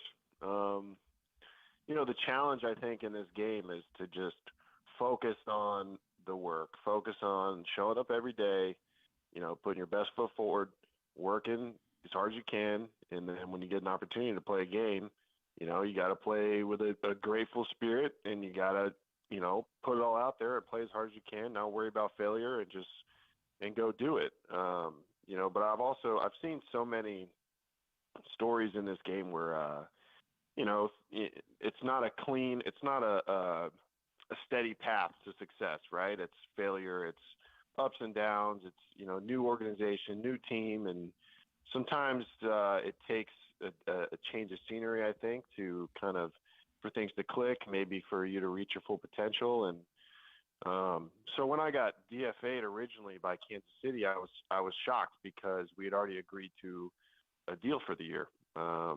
So that salary was guaranteed. So I thought, okay, I'm in Kansas City, another year in Kansas City. Here's another, new coaching staff. A lot of guys. It's a different team than it has been the last few years. Hopefully, I'll get an opportunity to play. And I was stoked to go to Kansas City, go back to Kansas City, where I had felt very comfortable and spent a lot of time. So when they said they were going to designate me, and they had said, we hope you pass through waivers and you're still going to be on the team. We were just basically delaying a decision on another pitcher. I was still like, okay, I'm going to Kansas City, whatever. It's not ideal to be off the roster, but it is what it is. Continue to train, and then got another call a few days later. You're going to those. So then I'm like, awesome. I always loved playing at Camden. The O's obviously did what they did last year, second half of last year. They Sure. got a good team. So, very excited. And then immediately get DFA'd by the O's. So it's like, okay. And then, I noticed, hey, they're acquiring a lot of very similar players to myself, and good players too, very good players. Cordero and Franchi, Lester, Lou and Diaz, like some really good players that were very similar to myself. And so, I mean, and obviously I respect all those guys a lot, good players. And so, you have a choice. You can be butthurt about it, or you can go into camp, play your ass off, be the best teammate you could be. Kind of those non-negotiable things that I think you have to succeed in this game, and not worry about the GM aspect or the roster moves or anything like that, and let that take care of itself. So I chose to do that. Came in spring training, loved every minute of it, loved the atmosphere, loved the guys, and I couldn't be happier to be an O. Yeah, it's working out okay. That part is for sure. It's working out all right. Ryan, you've talked about the changes in your swing, and can you, for those that don't know, can you take us through when you got here and started working with the guys here, what the thought process was, how comfortable you were with it? Because I feel like that's such a part of the story. When somebody gives you a thought or some advice, you've been doing this for a long time, right? Like, were you all ears? Hey, I'm willing to do things. I will trust you. I will listen to you. And tangibly, how quickly did you notice the change as you were making these adjustments in your swing? Yeah. Well, a couple thoughts. I think hitting is one of those things that you're never going to master. You're never going to figure it out. I think you probably go around the league and ask Miguel Cabrera, Joey Votto, guys who've been doing it the longest. They're still learning. They're still trying to, perfect things, and they're trying to get better at hitting, because it's just one of those things where it's like, hey, obviously the pitching is getting better, so the hitters have to get better. And so I've kind of taken that mentality, and I've had a lot of really good quality hitting coaches over the years. And so I feel like I've kind of picked up and learned things from each of them. And when I got here to Baltimore, or when I got to spring training, the main thing that they really stressed with me was, hey, if we can clean up your posture when you land, then you'll be able to get to pitches that have been kind of eating you up over the last few years. I've always hit the ball hard, but I think I would hit the ball on the ground a lot, and there was probably a little more swing and miss. But the main thing was really just cleaning up my posture so that I could get to certain pitches, and then it's like, okay, it becomes like, okay, how do you get to have that better posture when you land? So there was a movement with my hands, and then just a bunch of drill work, really just like getting a feel for what it should feel like in a game when I land. And then it was amazing how almost immediately, it was amazing how much easier I could get to certain pitches when I consistently landed with better posture. And then it's just human nature and hitting, how it goes sometimes, where you fall back into like maybe something you did, and sure enough, we check the video, it's like, oh, there's your posture. Wow. It's bad again. So just trying to stay on that consistency of, if I know that if I'm landing correctly and I have some good rhythm and I land in a good spot, like I'm going to be able to get to certain pitches. So it's just, how consistent can I be at that? And then in a game, it's how consistent can you be at that without thinking about it? Because realistically, in a game, the ball is, going so fast and it's doing so many different things, and you got to have a plan and what's the game situation, and there's so much going on that the last thing you want to be thinking about is, how is my posture? So it's like, how can you get it so subconsciously ingrained in me to land in a certain way and have good posture and still give myself time to do whatever I need to do to execute my plan? Do you find yourself after an at-bat saying, I know, that's what my landing was off? Do you find yourself saying that now, like it's almost second nature? Yes. Well, yes and no, because sometimes I'll feel like it was, and I'll go looking on the video and I'll be like, well, it was a bad pitch. I shouldn't have swung at that pitch. Okay. So that's pretty much like swinging at balls is a non-negotiable. Like you can't, you know, consistently swing at balls and, you know, have success. But unless you're Vladimir Guerrero, right? Like the Vladimir Guerrero Senior. Yeah. There's a couple that you can name, but you know, Salvador Perez, guy played for a long time. Sure. Hammers pitches out of the zone. Yep. Don't understand how, but he does. But yeah, I mean, if it's a pitch that I should hit, I feel like I should hit, and I'll go back and check, and a lot of times I'll be like, sure enough, you know, hey, you're kind of falling back into some old habits, and then these guys and these hitting coaches, Ryan Fuller, Borchel, Cody Ashley, they're really good about like, hey, let's get back to what we're doing. Let's, you know, I show up early the next day, get back in the cage, get to working on the same drills, and boom, the ball starts flying the right way, and then here we go. There you go. Ryan O'Hearn is with us here on GCR. Ryan, I feel like Orioles fans fell in love with you one afternoon in Toronto. What did that home run mean to you? What did it do for you in sort of entrenching yourself here and knowing that you were going to be a part of this? Where is that moment kind of for you in everything you've done in your baseball career? You know, that's it's I said it on air after the game. I think that's one of my favorite home runs I've ever hit. Mm-hmm. Just because you know, I had been on the team for a while at that point, but I think that moment kind of solidified that, like, okay, this guy can help us. It was off the closer in Toronto, you know, a kind of a division rival. You know, we swept them that series. That was a big moment in what ended up being a sweep over Toronto, which ended up being just in the scheme of things and in that time of the season, just kind of solidified us on the up, you know what I'm saying? So yeah, that was a big moment for me. And, you know, it was electric. It was, you know, one of my favorite home runs I've ever hit. Yeah. Obviously I like hitting them at home. It's sure. Nice to right. hear the Yeah. fans I get that. cheer you on at home. Yeah. But as far as home run, like for as far as like hitting a home run on the road, that's one of my top ones for sure. A 3-run homer when you're down by 3 is it's a pretty freaking big deal late in the game, man. Yeah, like late in the game like that. Yeah. When a game's almost been written off, right? Everyone's like, all right, it's not going your way. I mean, it is game changing, man. It was a huge moment. No doubt. We're feeling it, right? Right? Like we know how much fun this is because we're having fun too here, right? Like everybody's tasting it. How do you describe it to people that you know from around baseball? How do you describe it to folks from back home? Like when somebody says, dude, what's it like being a part of this thing right now? How do you describe it to them? I mean, the only way I can describe it is it's fun. It's like I enjoy going to the field every day. I enjoy the work. When the game starts, like everybody in the dugout in the locker room, we look at each other and we know like we're about to put a beat down on somebody. And it's, you know, it's unlike anything I've experienced in the game before. Being on a team this talented, you know, you look and see your name in the middle of a lineup that's got, you know, this kind of talent. When, you know, Felix and Cano come in the game at the back end, it's a pretty damn good feeling to play defense behind those guys. And really all those guys in the bullpen, they've been so electric all year. And, you know, just so much confidence in anybody who comes out of there.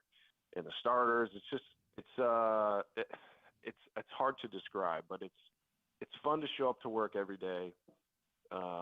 It's fun to be a part of a team that's got such good, you know, it's such a close-knit group with those guys, those, you know, the young guys that came up together, the core, you know, the Adley and Gunner and, you know, you go down the list, all those guys. It's just been really fun to be a part of. And coming from, you know, I loved my time in Kansas City. I really did. Sure. I love the people in Kansas City. But I'll tell you what, I'm really enjoying being in Baltimore and being on the Orioles and just, you know, doing whatever I can to help out this team and get to know these guys and be a part of it. It's been such a blessing for me and, you know, a really enjoyable season so far. You know, look, man, winning is always going to make a culture, right? Like, there's just nothing better than winning. But No doubt. I feel like it goes beyond that with this team, right? And I feel like it's something I try to talk about when it comes to Brandon Hyde. When somebody asks me about Brandon Hyde, like being the manager of a culture like this, you got to give some credit to that guy. And I was wondering if you could try to explain that to me. Like what you said about fun, it permeates. Everybody sees it. And again, some of that ultimately is about winning, but I got to imagine it's something beyond just winning, and it's personality. It's letting guys do certain things. Can you describe that part of it to me, and maybe the role that Brandon Hyde plays in all of that? Yeah, I'll do my best. First of all, Hyder is the absolute man. It's been so fun playing for him, and getting to know him and really the entire coaching staff. There's not a bad person in the entire building. I'll tell you that right now. It's been extremely enjoyable. It's a very loose group. Everybody wants to have fun, and there's always some kind of competition, some kind of game, some kind of, it's always a lighthearted, loose environment in the clubhouse. But then there's also like an unspoken kind of, it's known that, hey, when it's time to work, like we get serious and we lock in and we're here to win. Like we're not just here to like mess around. So it's just such a good balance of like intensity and fun at the same time. Mm-hmm. Like nobody, it's when it's time to get intense and lock it in and do our job. Everyone does it. No questions asked. Nobody has to be motivated. It's just known that that's what we do. But at the same time, it's the clubhouse is hilarious. Like there's so much stuff going on. All the pitchers are just ridiculous. They got the games, and that's the only way I can describe it. It's just a perfect balance of, intensity and then lightheartedness and because at the end of the day, it's a kid's game, and we all are a bunch of big kids. We love to play the game, and we love to joke around and goof around, and I think it's a special environment because there's a really good mix of those two things. We saw you were out on the golf course with the boys a couple weeks ago. I was talking to McKenna about it. Tell me that given your size, McKenna shoots 172, and then he tells the media about it. That's public knowledge. All right, take me through how everybody performed that day. And I'd like to think that a man your size, you're like piping like 275-yard drives. Like, 275, that's all you got for Oh, me? all right. Okay, then go ahead. What are you piping your drives at? Come on. 325? No. That's Aaron Hicks. Aaron Hicks hits the ball 325. But he you can't count Aaron Hicks, right? Because he had to get private lessons from Tiger at some point, didn't he? I played with him the other day. It was pretty impressive to watch. Dude. He smashes the driver, and he smashes the driver, and then every approach shot is just like a kick-in birdie, or it's easy bars. It's not fair. It's not fair.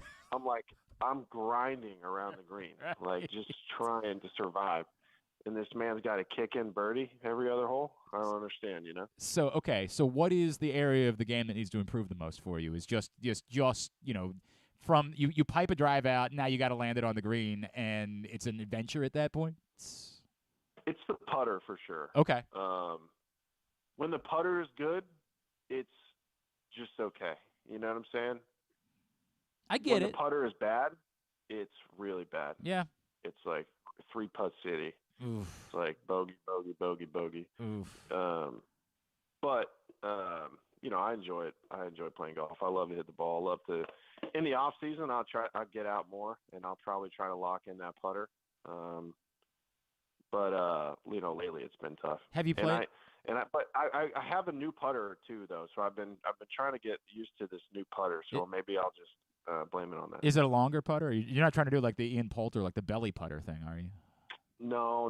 Okay, it's like a Spider GT Tour. It doesn't have a ball picker upper, which is a problem. Okay. That's a little annoying. Yeah, right. As soon as I ordered it, Frazier told me immediately, he's like, man, you're going to wish you had a ball picker upper. And I was like, nah, no way. Yeah, spending 18 holes picking up balls when you got to play baseball every day. That seems like a bit good, though. Yeah. It looks good. That's cool. Yeah, I get the cool factor is real. Have you played anywhere locally? Have you checked out any local courses? So the only place I played locally is Caves Valley. Okay, that's not a bad one, by the way. I mean, they literally just had with the BMW there 2 years ago. Yeah, I mean. Yeah, beautiful golf course.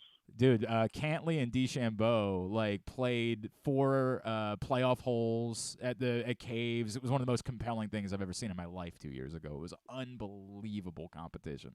Yeah, I think I remember somebody that day talking about that. Dude, it was, and I'm telling you, I'm not even a big golf guy. But that day I was glued. And it was a great event. It was awesome going out there. It was hot as hell, but who cared? Cool. Yeah, it was really cool, man. What else? What else are you into? What else should we know about Ryan O'Hearn before I let you go? I mean, as far as like hobbies go, yeah. I'm not a very good fisherman. I'm not a very good hunter. I'll go if my friends or buddies want to go. Yeah. I would not say that I'm like a world class at either of those two. We things. have that in common, you and I. I mean, like we have so many things in common. We're both pipe and drives 300 yards, right? Like we're both no, that's not the case at all. Hey, I believe in you. Yeah, no, don't. But I like that kind of stuff. I just don't have a ton of patience. I'm not extremely patient with that. But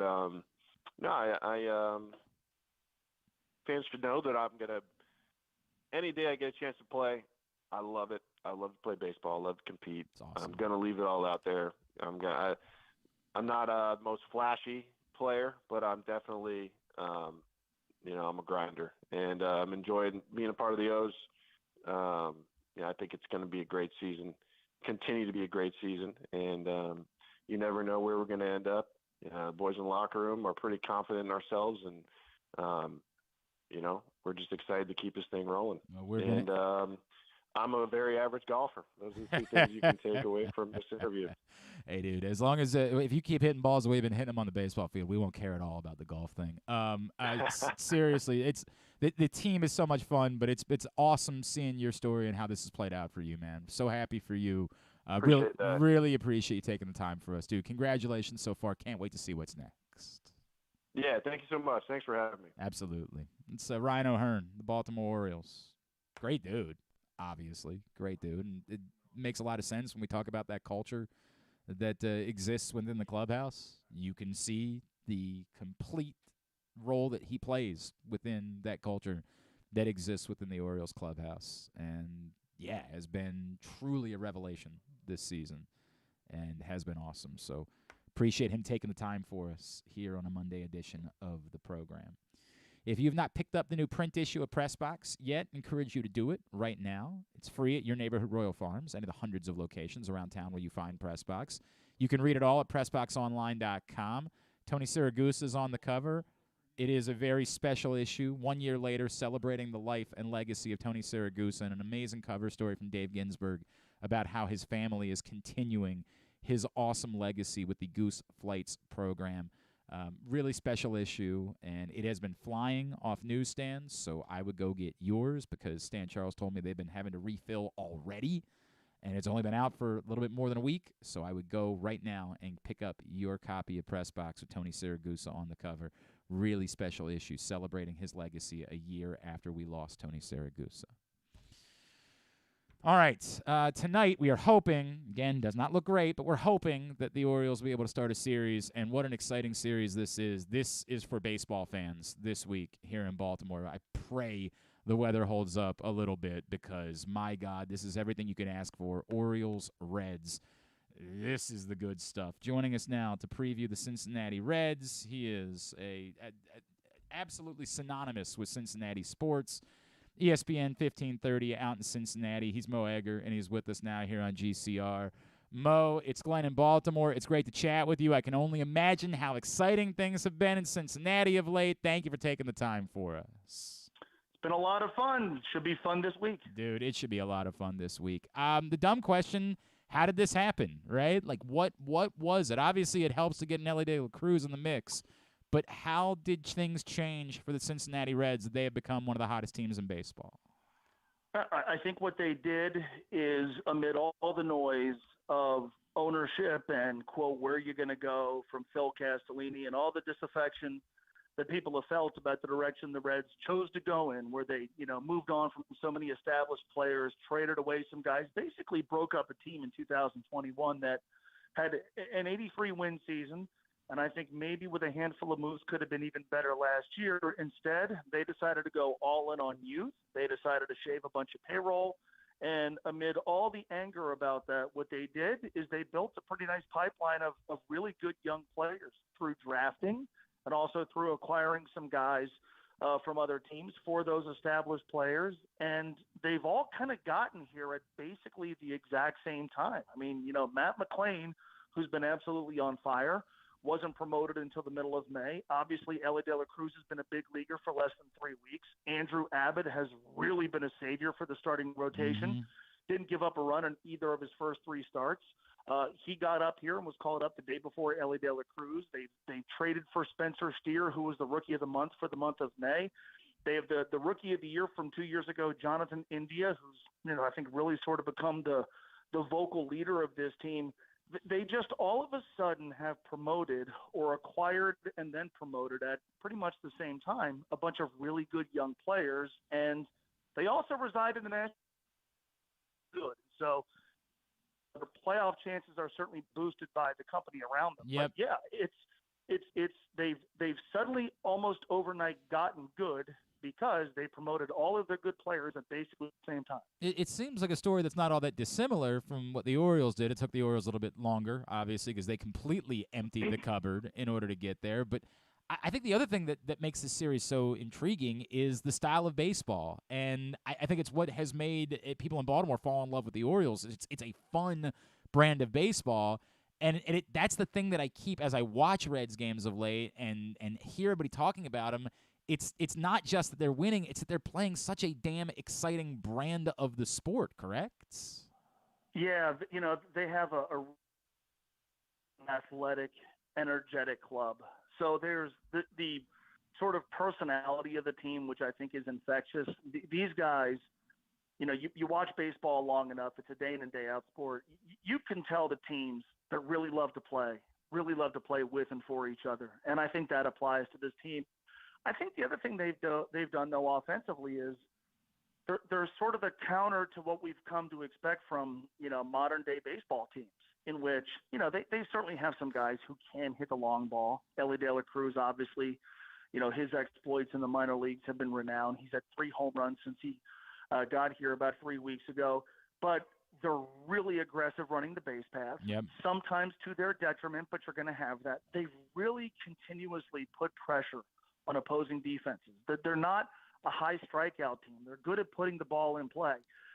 I'm not the world's biggest fan of, quote, little ball, because I think bunting is an antiquated strategy, but when they've employed it, usually and I think that's a more aesthetically pleasing brand of ball. When you've got teams, when you've got guys who are willing to go from first to third, when you've got guys who are hopping out of the box and taking the extra base, when you've got a team that is continually forcing the other team's defense to do something, it's fun to watch.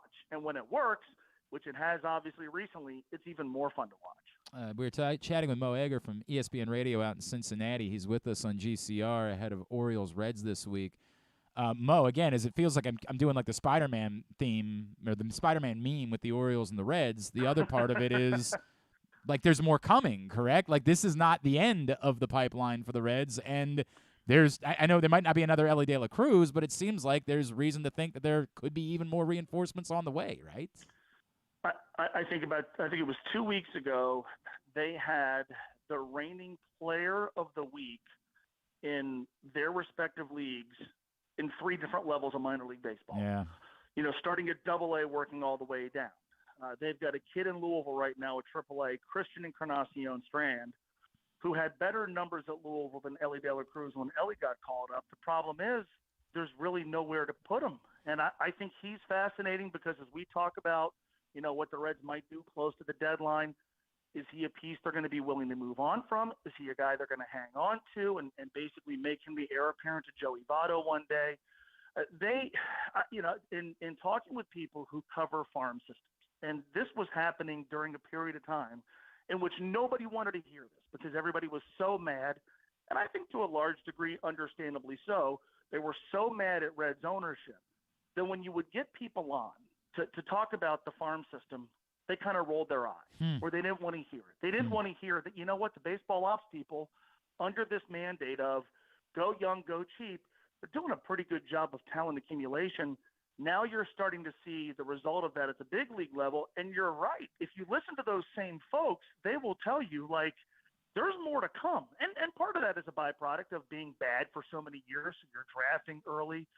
but I think they've done a really good job of building the pipeline of quality young players. I think, unfortunately, for the short term, their starting pitching just has to get better Right. if this team is legitimately going to contend this year.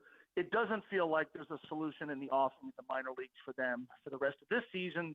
But as we talk about, the middle of the decade, yeah, I think you're being reasonable if you expect what they're doing now to really be just the beginning. It's so everything that you're portraying is so similar to all the conversations, man. The Spider-Man meme is perfect for this because we have had every single one of these conversations the last few years, including the pitching thing, right? Like that. If you look at the Orioles right now, somebody would say, "Well, aren't they a World Series contender?" And I would say, I just don't think there's quite enough pitching. Obviously, I think it's a step beyond that in Cincinnati. You mentioned Abbott. We're slated to see him tomorrow night. What do we need to know about it? Because the numbers just jump off the page so far. What is he doing that he has been off to such an absurd start? He doesn't try to throw the ball past everybody. He looks like a guy who just legitimately knows how to pitch. He can throw it hard, but he doesn't live and die with, I'm going to have to throw it 97 behind you in order to get you out. I hate this term. At times he has shown a willingness to pitch to contact. He also throws strike one. I mean, it's sometimes not that hard. The color analyst on the Reds radio network, Jeff Brantley, who obviously pitched for years at a time, for all of the ways in which we break down pitch, throw strike one tend to do better than the guys who start 1-0. And he has, I think, shown a willingness as a very young pitcher to stand on that mound and challenge a hitter early, get ahead of him, and then he's got a pretty good repertoire with which he can work from there. And they have Hunter Green and they have Graham Adams, adult guys who could just whiz it past you. Andrew's a little bit different, but so far the results have been really good.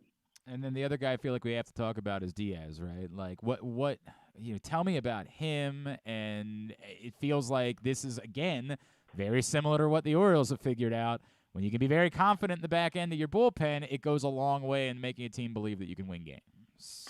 Yeah, he's kind of the tip of the iceberg. For years, the Reds have had a bad bullpen. And this year, I think what Nick Kroll, the GM, has done a really good job of putting together a quality pen. But it starts with Alexis Diaz at the end, who has been, I think, the best closer in baseball so far this season. And I think illustrative of what life is like in a smaller market, you can heard or read over the last 2 or 3 months about how, Alexis Diaz would be a great fit for the New York Yankees, or he'd be a great fit for the New York Mets, or a great fit for the LA Dodgers. And I'm going, why? Yes, he would be a great fit. He's in his second season. He's making no money. He's under team control forever. Oh, and by the way, the Reds have a chance in the National League Central. He really has solidified that back of the bullpen. I think they could probably, if they're being honest with you, they would still like to find somebody who they trusted completely in the 8th inning or maybe the 7th. Sure. But, everybody obviously is familiar with his brother, who obviously, suffered that injury while pitching in the World Baseball Classic, otherwise would be helping the New York Mets.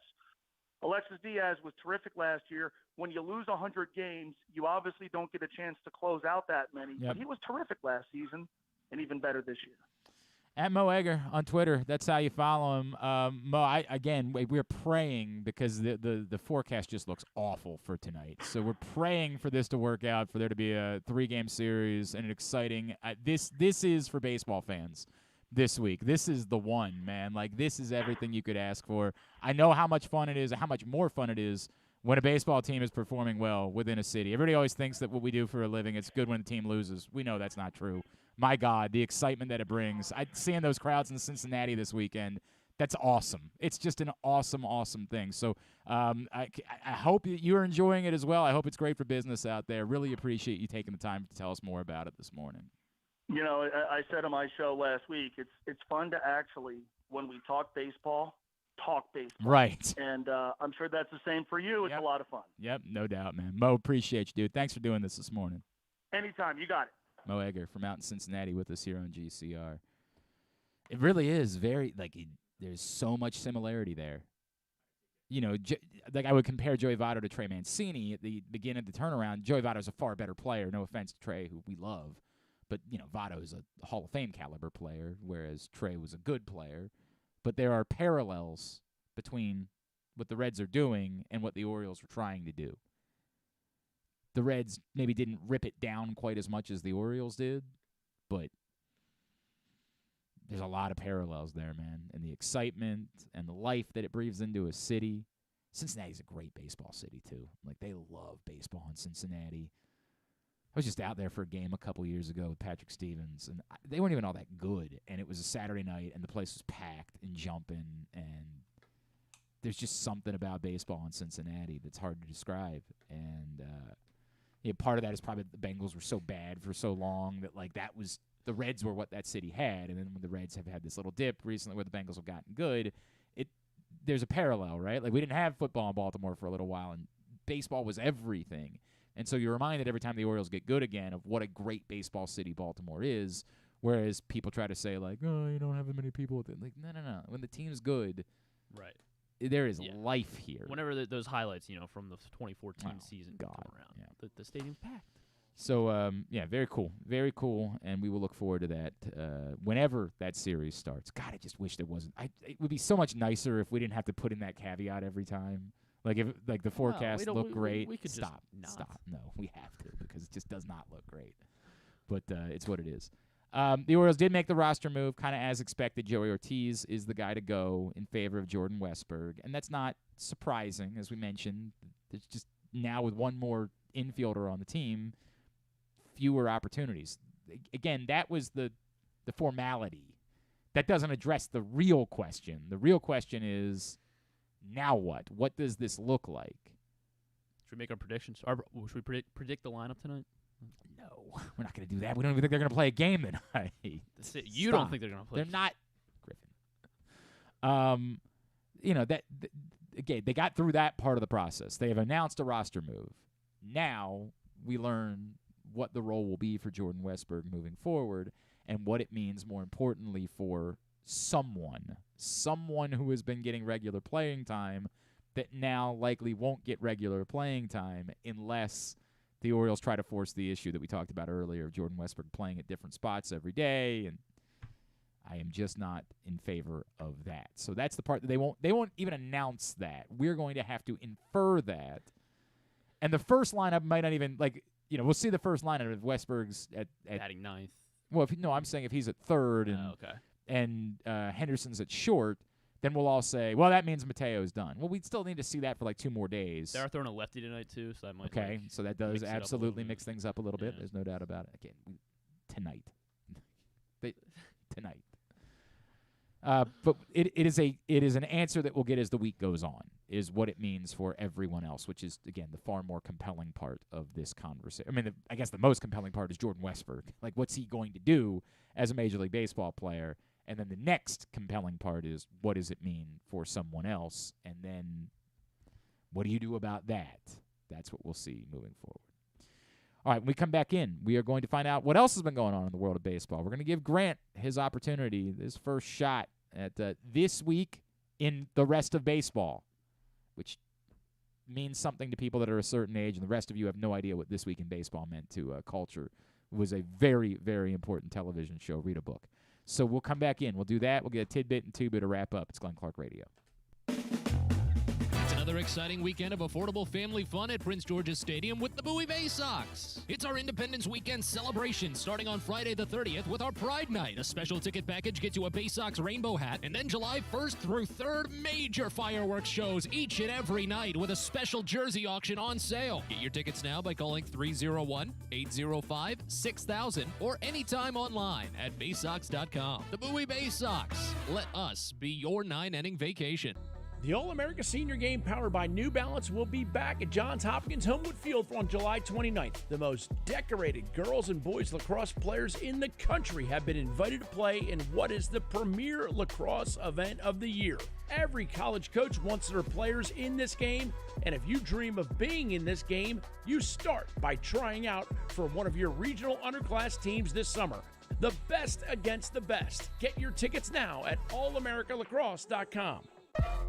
Are you a diehard O's fan looking for the perfect way to show your team spirit? Look no further than Birdland Sports. Birdland Sports is a small business run by fans for fans. They offer a wide variety of unofficial O's merchandise, from the Birds Are Coming tees to player cartoon shirts and more. And the best part? Their prices are more affordable than the big guys. So head to birdlandsports.com and grab your gear today. Show your support for the Birds with Birdland Sports. The latest edition of Press Box is available now. On the cover, Dave Ginsburg remembers Goose as he looks back on the impact that late Tony Saragusa had both on and off the field here in Baltimore. Plus, he explains how Goose's kids are working to continue that legacy with the Goose Flights program. Also inside, Todd Karpovich profiles the path Tyler Wells has taken to becoming a star in the Orioles rotation. And you'll find a special summer travel guide with information about events and activities throughout the state. Press Box is available for free at over 500 area locations, including 60 Royal Farm stores. And you can always find the entire edition, as well as the best daily coverage of the O's, Ravens, and Terps at PressBoxOnline.com. That first sip. That first bite. Start your day off right with a delicious breakfast at Royal Farms. Choose from a fantastic selection of fresh Royal Farms breakfast sandwiches and top it off with a rich hot cup of the freshest coffee in the world. At Royal Farms, breakfast is available day and night. It's the freshest breakfast in the world. Real fresh, real fast. Royal Farms. Hey, O's fans, cheer on the Orioles against the Minnesota Twins at 7:05 on Friday, June 30th at Camden Yards. Be one of the first 20,000 fans, 21 and over, to receive an Orioles floppy hat presented by Miller Lite and enjoy a fun-filled Floppy Friday at the Yard. Don't miss out on one of your favorite giveaways and stay post-game for the Birdland Summer Music Series presented by Miller Lite with DJ Diesel, a.k.a. Shaquille O'Neal. Purchase your tickets today at Orioles.com/tickets. If you miss anything on the show, don't forget that you can watch full episodes at youtube.com/pressboxonline, and you can download podcasts on Apple, iTunes, Amazon, and Grindr. Wait, did I say Grindr? I don't think that you would find it on Grindr. Not that I know it's on Grindr or anything, I swear. On second thought, you know what? I don't care what you think. Here's Glenn.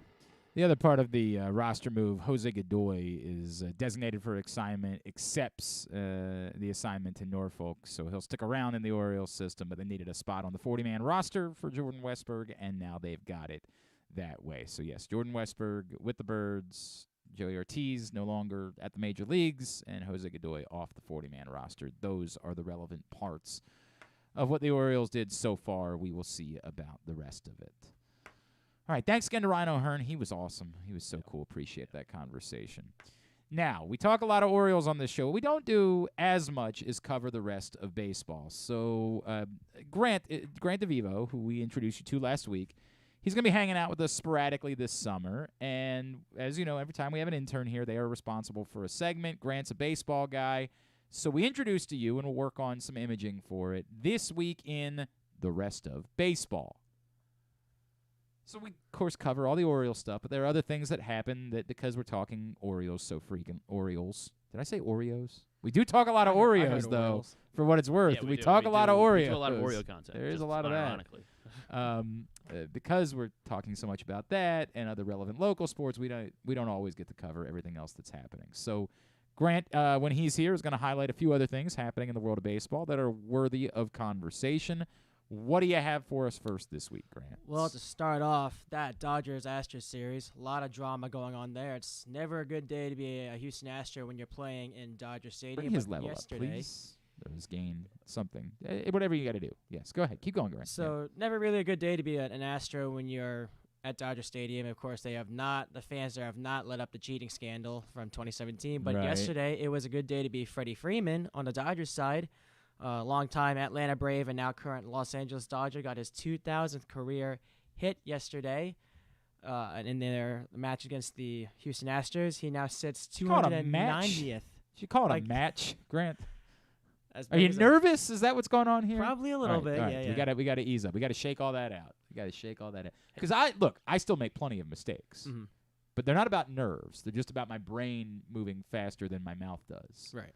So let's shake out the nerves. Because you definitely called it a match. I did. I don't know where that would come from. No clue either. Yeah. Baseball match. Let's shake it. No. Don't attempt to try to make it a thing. It's not a thing. Go ahead. Try it again. So, Freddie Freeman in the game yesterday There we versus go. the Yeah. Houston Astros collected his 2,000th career hit.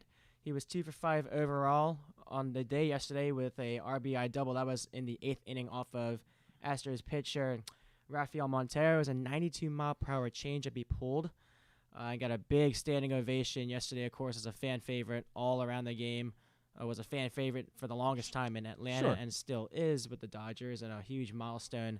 2,000 career hits. He's the second player this year to achieve that milestone. Andrew McCutchen received his 2,000th hit early in the year. That's for the Pittsburgh Pirates. And there's a few other players that could possibly reach 2K this year. The standout name that comes to mind is Jose Altuve. He sits at 1,961. He would have been probably a little bit closer right now if he didn't have the injury to start the season. That took about 2 months of his season away to start. And then Evan Longoria is not far behind him. He could easily achieve it within this year or next year.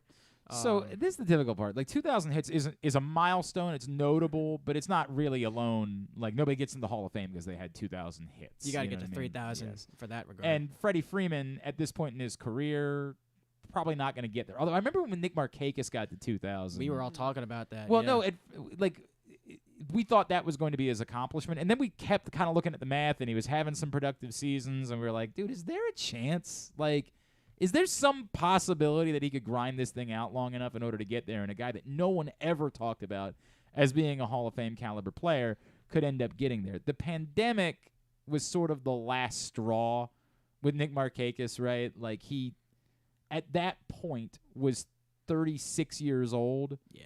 And losing the majority of that season. So he finished with 23.88. Let's just say they would have had a full season. So he finished with 33 hits. Let's project that out. Maybe another 100. 2,400 something. Let's say another 100 hits. He's in the neighborhood of 2,500. He's close. Does he then try to just stick around until he gets in order to get to 3,000 hits? Now, this is the weird part about Nick Markakis. I don't think he's that guy. No, he never was. But damn if I wouldn't be compelled at that point at 37 to try to say, let me find some teams. Let me just find, if it's not the Braves, because, they're trying to win a World Series and they feel like they need to do a little bit better, let me find some teams. Because we're talking about only needing to grind it out until your early 40s. Like, if you can keep even getting like 100 hits, you need to have like 125 hits per season for another 3 years. You're right there where you could not even have to be an everyday player, but eke it out if you wanted to try to get to 3,000. And then what do you do, right? Like if you're a Hall of Fame voter and you got Nick Markakis, like Freddie Freeman's on the radar as a Hall of Famer for sure. First ballot maybe even. Maybe. Possibly, yeah. Like they're arguable. He'll stick around for a while for sure. To get that. Yeah. How old is Freddie Freeman right now? He's got to be, close to 35? I would assume. Older? 33. He's only 33? Yeah, he's only 33. Okay. I mean, he's got a real chance. His birthday's in September, so he'll be 34 then. But was he on that Braves team? No. Yeah, he won the World Series, 100%. Yes, he won the World Series. Yeah, he's got. So if he has 3 more seasons of 200 hits, 4 more years of that contract left, he's there. I mean, if he wants to drag it out long enough. But it's the eternal question. Some guys played for longer in the past because they didn't quite make as much money. These guys are making such absurd amounts of money now that there's a part of them that says, and if Freeman feels comfortable that he's going to get into the Hall of Fame, even if he doesn't get the 3,000 hits, then I don't think he's as inclined to drag this thing out to where he's playing at 40. And again, at that point, what team are you on in order to try to do that? Are you asking Atlanta to take you back as a part-time player because, hey, you love me, right? Is this what Elvis Andrus' plan is, you think? Right now, where is Elvis Andrus? He's in Chicago. White but Sox. Where is he on? No, he just hit 2,000, I think. Or actually, he might have more. I don't know how many. Andrus has, 2036. Now he is 34. 4? Yeah. Although I guess just as an infielder, it seems like he doesn't. I mean, the problem is he just hasn't been. I don't know. I take that back. Maybe I just haven't been paying attention. I mean, he's definitely not been as productive. There's no question he's not been as productive. Yeah, he's 34 right now, yeah. He's like OPSing like 600 this year. I think last year too. He's like, not even. He's not even He's playing. OPSing 548 this season. Yeah, I don't Give him think there's a chance in hell No. for Elvis Andrus. no. I don't think that he can. Well, he just sticks He's not around. even playing any day But anymore. I don't think But- that he's going to get the opportunity to stick around because he's not Yeah. nearly productive enough to be able to do it. Freddie Freeman's still wildly productive. Right. He's going to be given the opportunity. He wouldn't get there in his prime, but he would be close enough to his prime that someone would still take him on, if he really wanted to pursue 3,000 hits. But again, if you've made as much money as Freddie Freeman has and you've already won a World Series, are you driven to, I want to get to this particular milestone, or are you more inclined to say, I think I'm going to be in the Hall of Fame anyway, I'm good. I'll fall short, and that'll be fine. I'm comfortable that I was one of the best players at my position of an era, and that's enough that I'll get in, so I don't feel the need to force the issue to try to reach this particular milestone.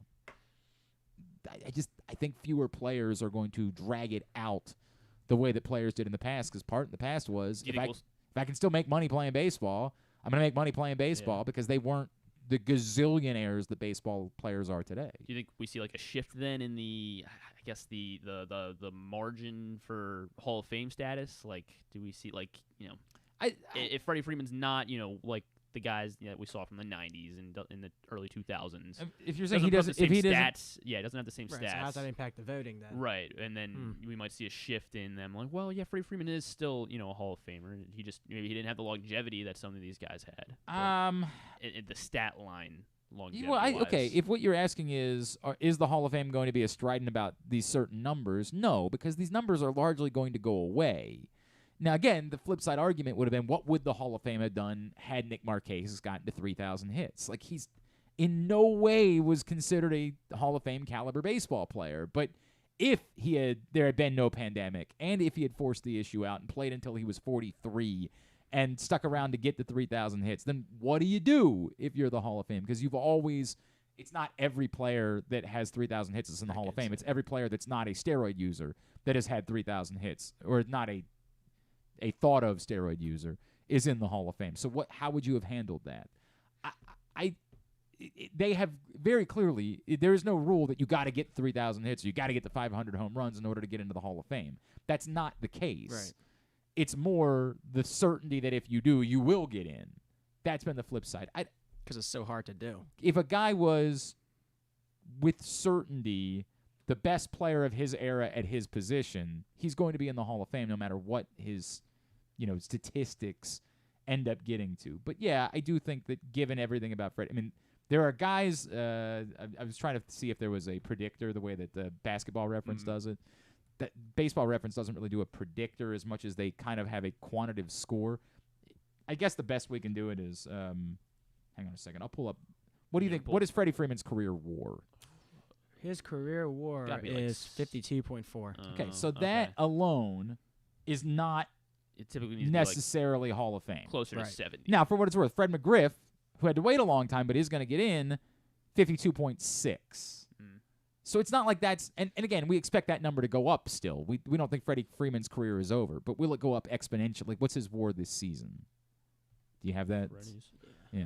I got Freddie's WAR this year. Yeah. That's 3.2. 3.2. So, yeah, that number is going up. Mm-hmm. And, again, if we think there's 5 years left in his career, that number could go up. Yeah.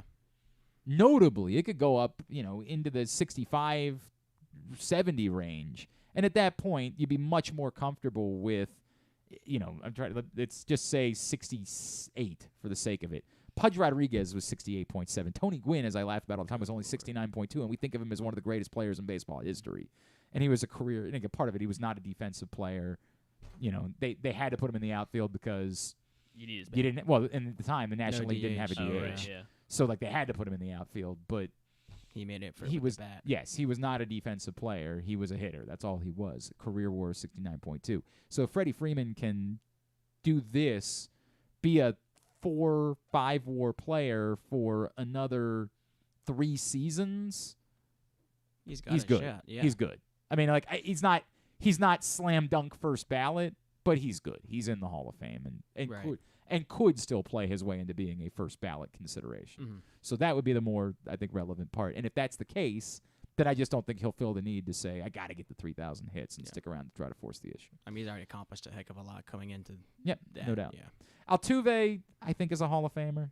You know, like Yeah. I think he still has some work to do. I agree with that, but I think he's well on his way as well. I think MVP and World Series too. Now again, the question will be, how do the writers handle the Astros scandal? And seems like a guy that eventually should get in though. like the awkwardness of the Altuve. Now he's only a career 46.7 WAR. I'm surprised by that. How old's Altuve now? Altuve is 33, same age as Freddie. So all right, maybe it's not as much of a slam dunk as I thought it was. No. 'Cause Altuve he's got a lot more work to do. Yeah. Oh yeah. Like that one's far more fascinating. Yeah, I mean, I was looking at Nelson and Cruz too. I mean, Cruz probably isn't in. He's only got 42 career WAR, but he's at 464 career home runs. So but he's already like 40. He's 40. He's gonna be 43 in 3 days. Yeah, or he's 5 not days. gonna. Boy, I don't think there's a chance he's getting. I know. Yeah, like I don't every think so. time we think his it's numbers this slowed year down tremendously. But every time we think it's over for Nelson Cruz, he finds a hit. Come He right. finds a finds a stretch. way. They were still starting to talk about that a decade ago, right? Yeah. And like here we are.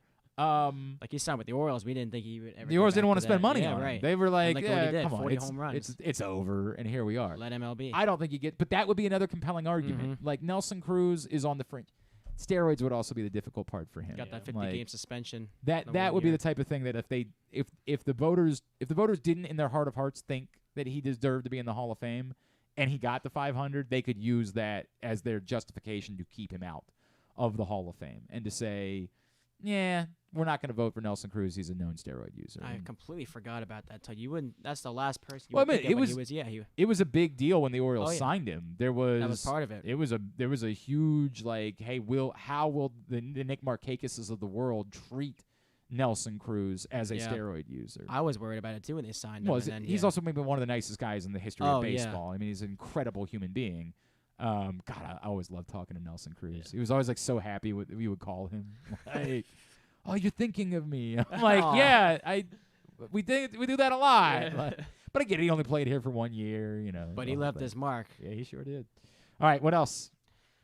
Besides Freddie Freeman, Ellie De La Cruz has got some rookie competition in the NL Central because the Pirates had their own young stalwart come up this past week and play his first week in MLB.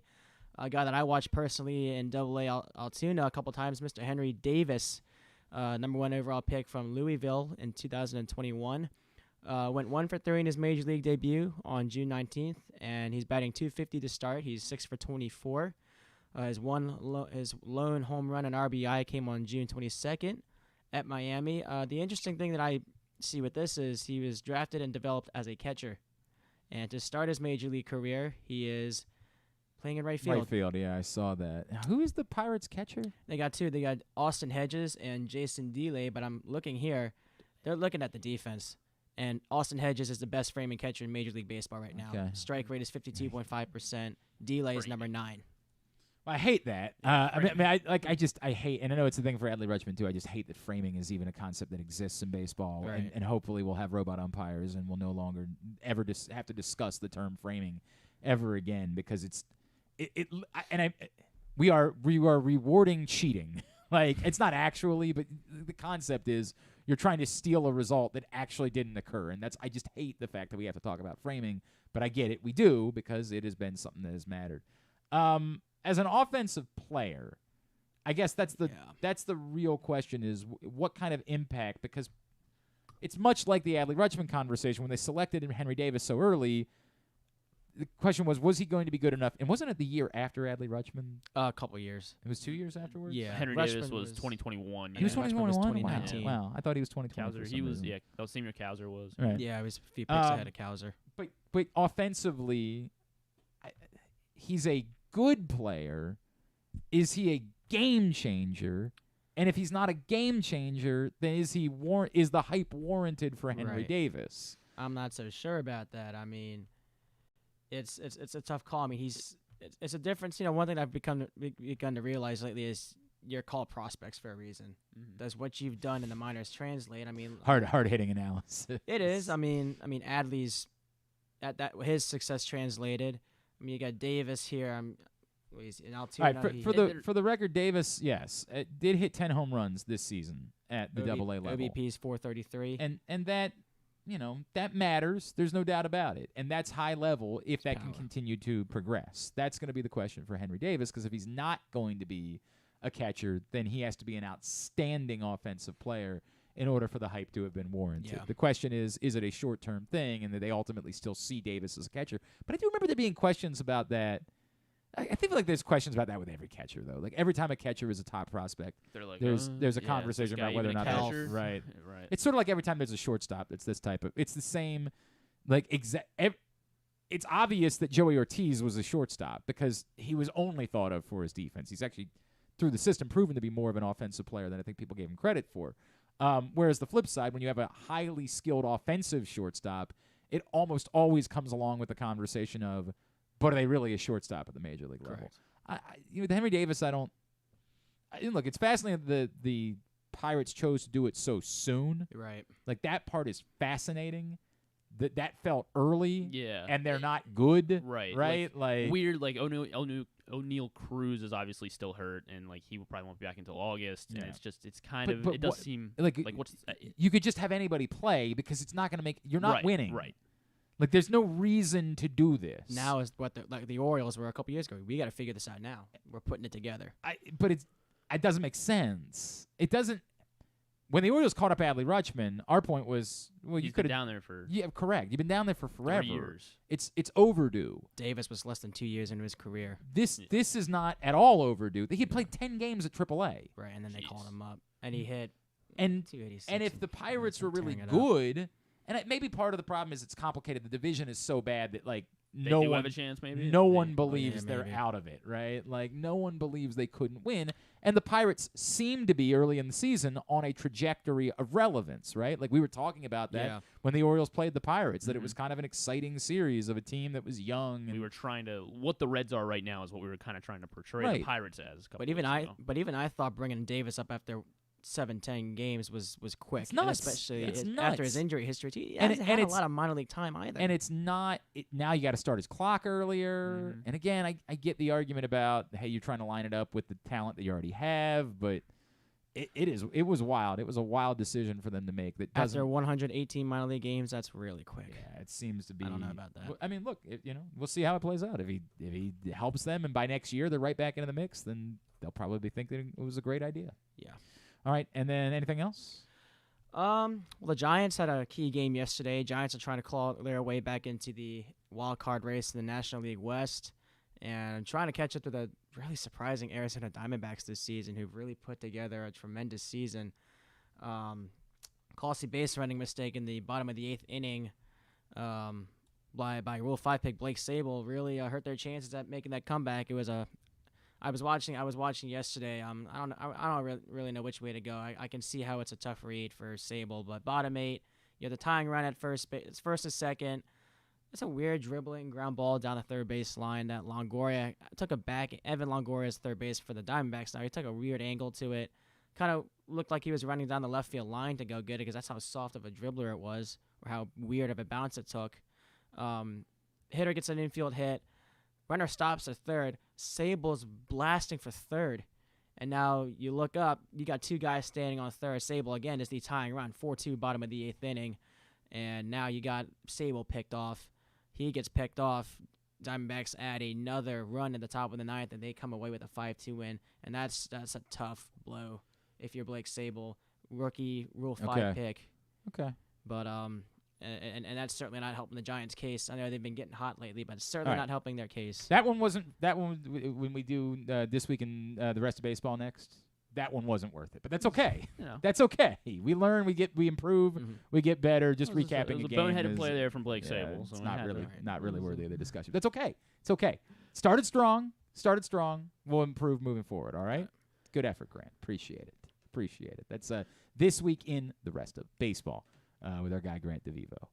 All right, let's get a tidbit. Tidbit is brought to you today by your local Toyota dealer, buyatoyota.com. The Toyota Tacoma comes in a range of models and trim lines, so you can choose the perfect Tacoma to reflect your unique personality and driving habits. Check out buyatoyota.com for deals on new Tacomas from your local Toyota dealer today. Ellie De La Cruz did hit for the cycle. Oh, are we doing Immaculate Grid today, by the way? That's not something we're going to do on the show every day, Griffin. We'll replace it with tidbit. I went, I played yesterday. I was 8 for 8, and it was the top the first corner. It was I forgot to play yesterday. God. What would it would have been? Cincinnati, Houston, I think was the one. Somebody who played for both the Reds and the Astros. And I don't know why, but I thought Pete Incaviglia had played for both teams. And it was the last one. I was 8 for 8. I was killing it. And I was really worried because I saw Giants Pirates, and I, of course, said Barry Bonds. And the next one was Pirates and I think MVP. And I was like, oh, piss. Did I waste? And then I was like, wait a second. There are other Pirates that have won MVP. No. I think he did, yeah. I think he did. I went with Dave Parker. I went with Dave Parker on that one. But I was like panicked at first. I'm like, wait a second. Did they screw me? Was there only one Pirate? And then I'm like, I bet Roberto Clemente was probably an MVP at some point. Willie Stargell might have been an MVP. Like, I was panicked for no reason. Yeah, McCutcheon was 2013. Yeah. Okay. Yeah, I played Saturday night, and like my second guess I got wrong, and I was like, yeah, that is crushing. And then I went like perfect the rest of the way. Oh, that doesn't mean anything. Yeah, it doesn't mean crap. By the way, here are all of the MVPs, but there's a bunch of them. Clemente, I was right. Parker, Willie Stargell, of course, was MVP in '79 when they beat somebody in the World Series. Bonds was a 2-time MVP in Pittsburgh, and then McCutcheon also. Dick Groat in 1960. Just unfortunate. Yes. And Paul Wainer in 1927. All have been MVP winners with the Pirates, and it's on me. Also, you know what one I was nervous about is the bottom corner was, I think 30 stolen bases and league MVP was the bottom corner, and I was like, and so I went with Ricky Henderson, but I didn't remember if Ricky Henderson had ever been MVP. I just felt like should have been him. Yeah. Yeah. I got it. I was good. Good job. Well done. I don't know what year Ricky Henderson was MVP. Ellie De La Cruz did hit for the cycle on Friday night. He became the seventh youngest player to do so. Or I guess I should rephrase that. He's the 7th player since 1901 to do so before turning 22. He did it on my birthday. Oh, wow. He probably thought about that, good, too. Yes, good birthday present to Grant. Yes. So I was going to obviously ask you who the youngest guys are, but you never get him. Mel Ott was the youngest to ever. You think I wouldn't have gotten Mel Ott? Well, he's the only one you would have got. Other guys on this list, Archie Vaughn. Oh, Archie. Yeah. Cliff Heathcote. Sure. Yes, and Cesar Cedinho. These are definitely names I've heard of before. 1,000%. Ask me no follow-up questions. I thought you were about to say Cesar Torres for some reason. That would be pretty wild. That would have been, at 21 years old. Right. Florida did tie up the College World Series yesterday. They scored 24 runs in the process. Most runs in any men's College World Series game ever, 24. And weren't they down 3-0 early? I wasn't paying attention, unfortunately. We had it on in the studio, and I looked up, and I was like, oh, man. Because I was already thinking. Looks like I was already thinking about the possibility of a rainout tonight, and that was like, well, I want to. Then I'll watch the College World Series game, and then I looked up and they were down 3-0. I'm like, oh, we might not get a College World Series game. Yeah, they eked it out. Yes. They eked out a comeback. Most home runs in a finals game ever was 6. Largest win margin in a finals game ever, plus 20. They won 24-4, and it's tied the record for the most hits in any College World Series game with 23. Florida. Hopefully they saved a little bit for tonight. I guess would be the only hope. Who you got tonight, Glenn? Who's pitching? Is Skeens pitching? That's the real question. Yeah, it depends on who's pitching. If Skeens is pitching, then I'll go LSU. If he's not, then I'll go Florida. Because that pitching battle on Thursday night was ridiculous. And like they never announce pitch in college baseball. Like they play poker as long as they can possibly play poker. Like the night before, when everybody knew it was going to be the Louder Skeens matchup in the second Wake Forest game, Jack Caglione will start for Florida. Okay. And then LSU is TBA. Yeah. Per usual is TBA. So is if what the article says. it comes, if it's Skeens, yeah, their coach is Jay Johnson. He never says anything. Right. If it's Skeens, so this is a NOLA.com sports website. They do think it will be Skeens, but obviously nothing has been confirmed. Okay, then I'll assume LSU. Okay, all right. I'm gonna root for Florida. For what reason? Derek Fabian, brother of Judd Fabian, is on the Florida. Wow, didn't realize that. All right, fair. So we can go with that. I'll go Florida. In that one, the Rockies, they did win their weekend series with the Angels, not before they, of course, got 25 runned by the Angels, by the Angels. But the minus 20 run differential for the series is the second largest negative run differential for a team to win a series in MLB history. I'm not really surprised by that. 20, yeah, last time we had a negative 20 was 1897, the Louisville Colonels. They keep finding their way into the tidbits. God, yeah. that was gonna be my next guess too. They won a series with a minus 23 run differential. Okay, so there is. Did you see this video that was going around about Paul Skeens? Maybe. No. Okay, so I did not. I don't know what game it was. From a game against Tennessee, so we would not have been watching it. It wasn't during the World Series. But what's he doing? Is God. he like doing blow on the mound? No, I want to send it to you. One guy that was doing that. It's from a broadcast. Oh, okay, I see. And Yeah, it's like they're describing him. Hang on, I'm emailing it to you right now. All right. And the tweet that was going around just said, oh, God. It just said, sounds like a massive effing D-bag. TBH. And I was like, huh? And so then I hit play, and I was like, oh, I get it. So I sent you a Sportskeeda link. You got to scroll down a little bit. And there's a Twitter video in it. Did you get the link? Sportskeeda. I do have the link. Okay, now open it up. Scrolling. Scroll. There'll be a tweet from Big Content Guy that's a video. All right. And listen to this. This guy is a psychopath.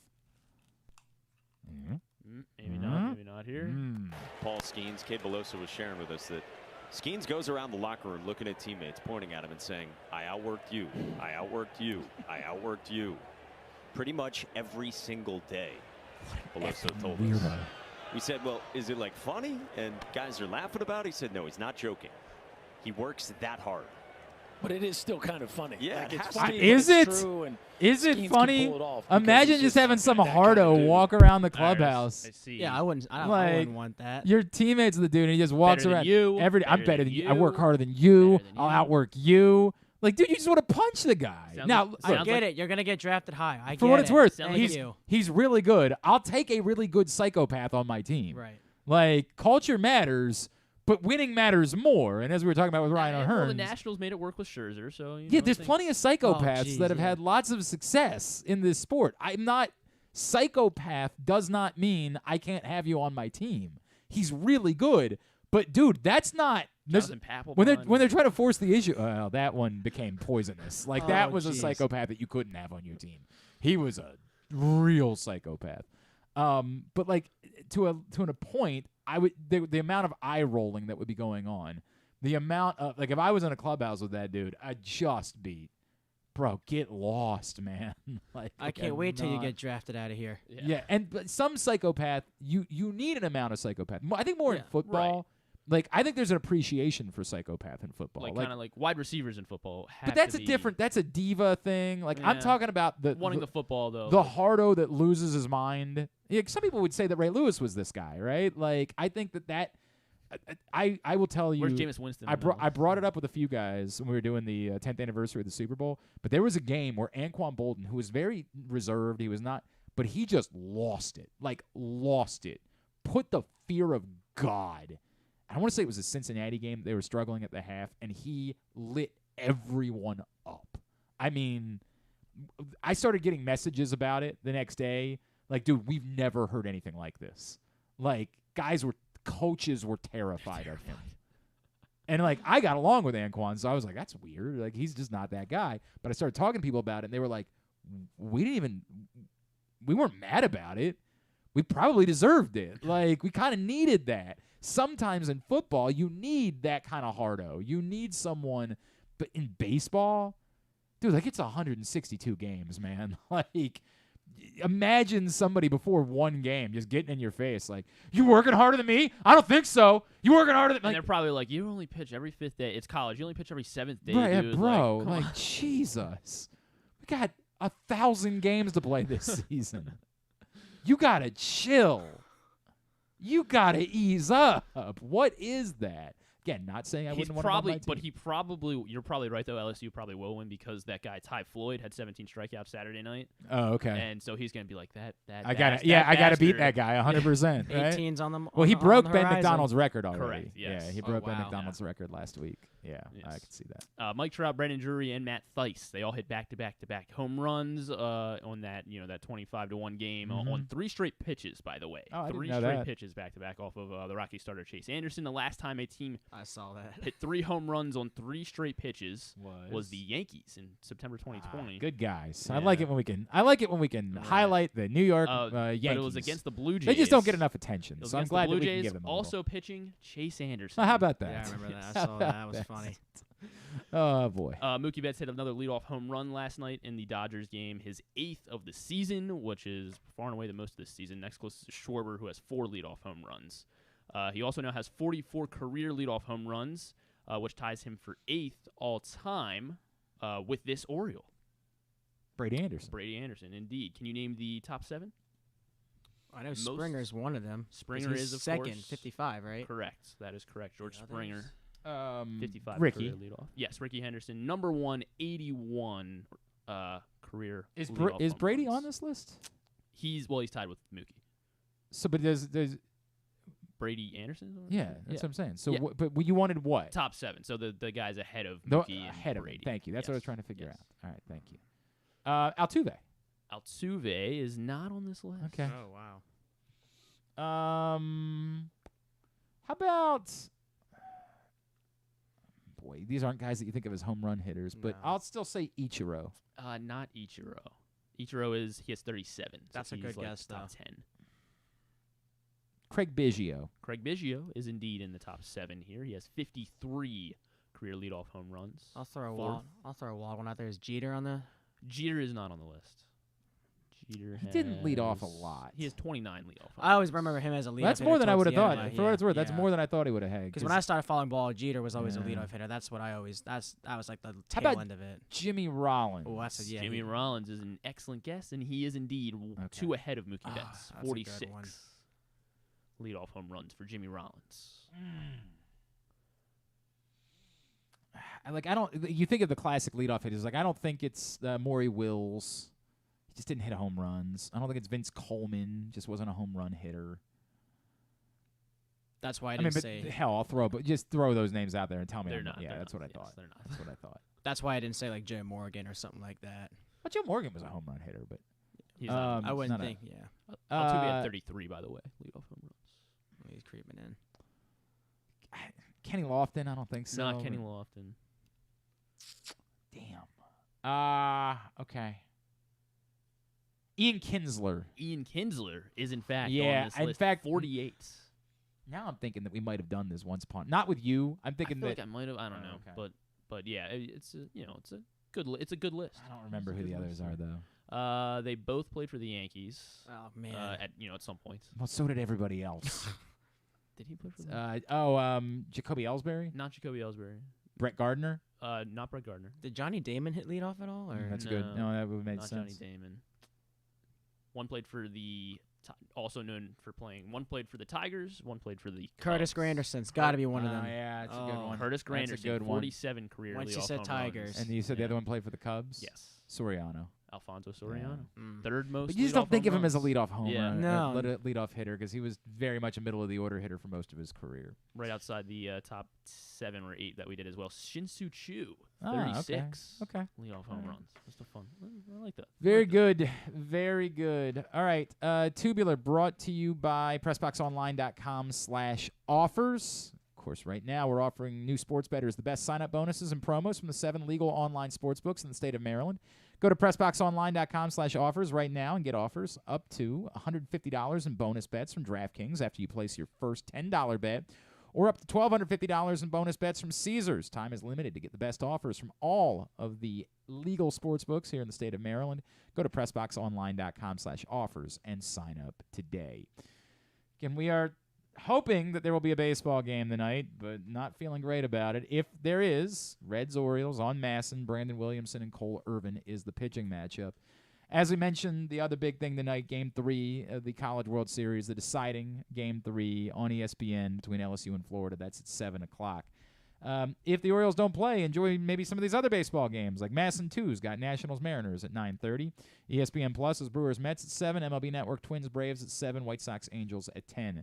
TNT, you never miss it. The NHL Awards at 8 o'clock. Now, who's hosting the NHL Awards? They get, like, I'm sure a major star. I'm sure Amy Schumer hosting the NHL Awards, maybe, or Oh, wow. Oh, yeah? It's a country music star, Dierks Bentley. that makes when I think about the National Hockey League, the first thing I think of is Dierks Bentley. Yeah, all right. Anyway, that's tonight at 8 o'clock. They could give a Best Actor award there, like for whoever takes like the shot in order to start a fight or something like gotcha. that. They could do Yeah, that. Gold Cup continues. Ooh, what a stinker on Saturday night. The USA just having to squeak out a draw against Jamaica. Yuck. Yuck. They did. They were Get the points, baby. BJ Callahan saying at halftime that he thought they were the aggressors. Like, I understand the argument, but Yeah. Jamaica was on the front foot a lot too. Like, There was a lot of action in that match. There was a lot of pushing. There was not a lot of midfield, but like I think the U.S. had more of the aggressiveness, but you know, they got a big goal later, else that would have been a complete disaster. I mean, it's a completely different team than what we were watching Well, last yeah, week, I mean, it's like a D-level, C-level team. It's rough. Tonight, El Salvador and Martinique at 6:30, Costa Rica and Panama Matt Turner at saving 8:30. the penalty, though. Yeah. What's that? Matt Turner saving that penalty, though. Oh, yeah, That outstanding. was- No question. No question. That's tonight, Fox Sports 1. CBS Sports Network for the Indiana Fever and Las Vegas Aces at 10. USA Network for WWE Monday Night Raw tonight at 8. Some non-sports highlights? American Ninja Warrior, of course, on NBC, and it is, of course, the season 20 premiere of The Bachelorette on ABC. Can't miss that. At 9 o'clock tonight. There we go. Yeah. That's what we got for you. Very good. If you haven't watched last night's Gemstones yet, you can watch that tonight. It was excellent. All right. Grant, where are you on social? Instagram, I got 20G DeVivo. That's 20G DEVIVO. That's what I use primarily the most. You can find me on Twitter and Facebook, which I don't log on to a lot. Okay, then don't worry about it. It's not worth it. Follow him on Instagram. Instagram. Very good. Thanks today to Ryan O'Hearn. Thanks also to Spencer Horwitz, to Jeremy Conn, and to Mo Egger. We'll get all of it up in the greatest hits section of the Oh, my God, it's so good. tab at glennclarkradio.com. Anything tomorrow? Stuff and thing. All right. Big way to start the week. Stuff and thing. Good show today. Had a good show today. You're right. Thanks to everybody at PressBox, all of our great sponsors and partners, including Live Casino and Hotel Maryland, Glory Days Grill, the Bowie Bay Sox, Royal Farms, Costas Inn, All-American Lacrosse, the Baltimore Orioles, Birdland Sports, your local Toyota dealer, buyatoyota.com. Thanks to Griffin at Griffin_Bass. Follow us Twitter, Instagram, and TikTok at Glenn Clark Radio. Have a great Monday evening. Go Birds if they play. Duke sucks.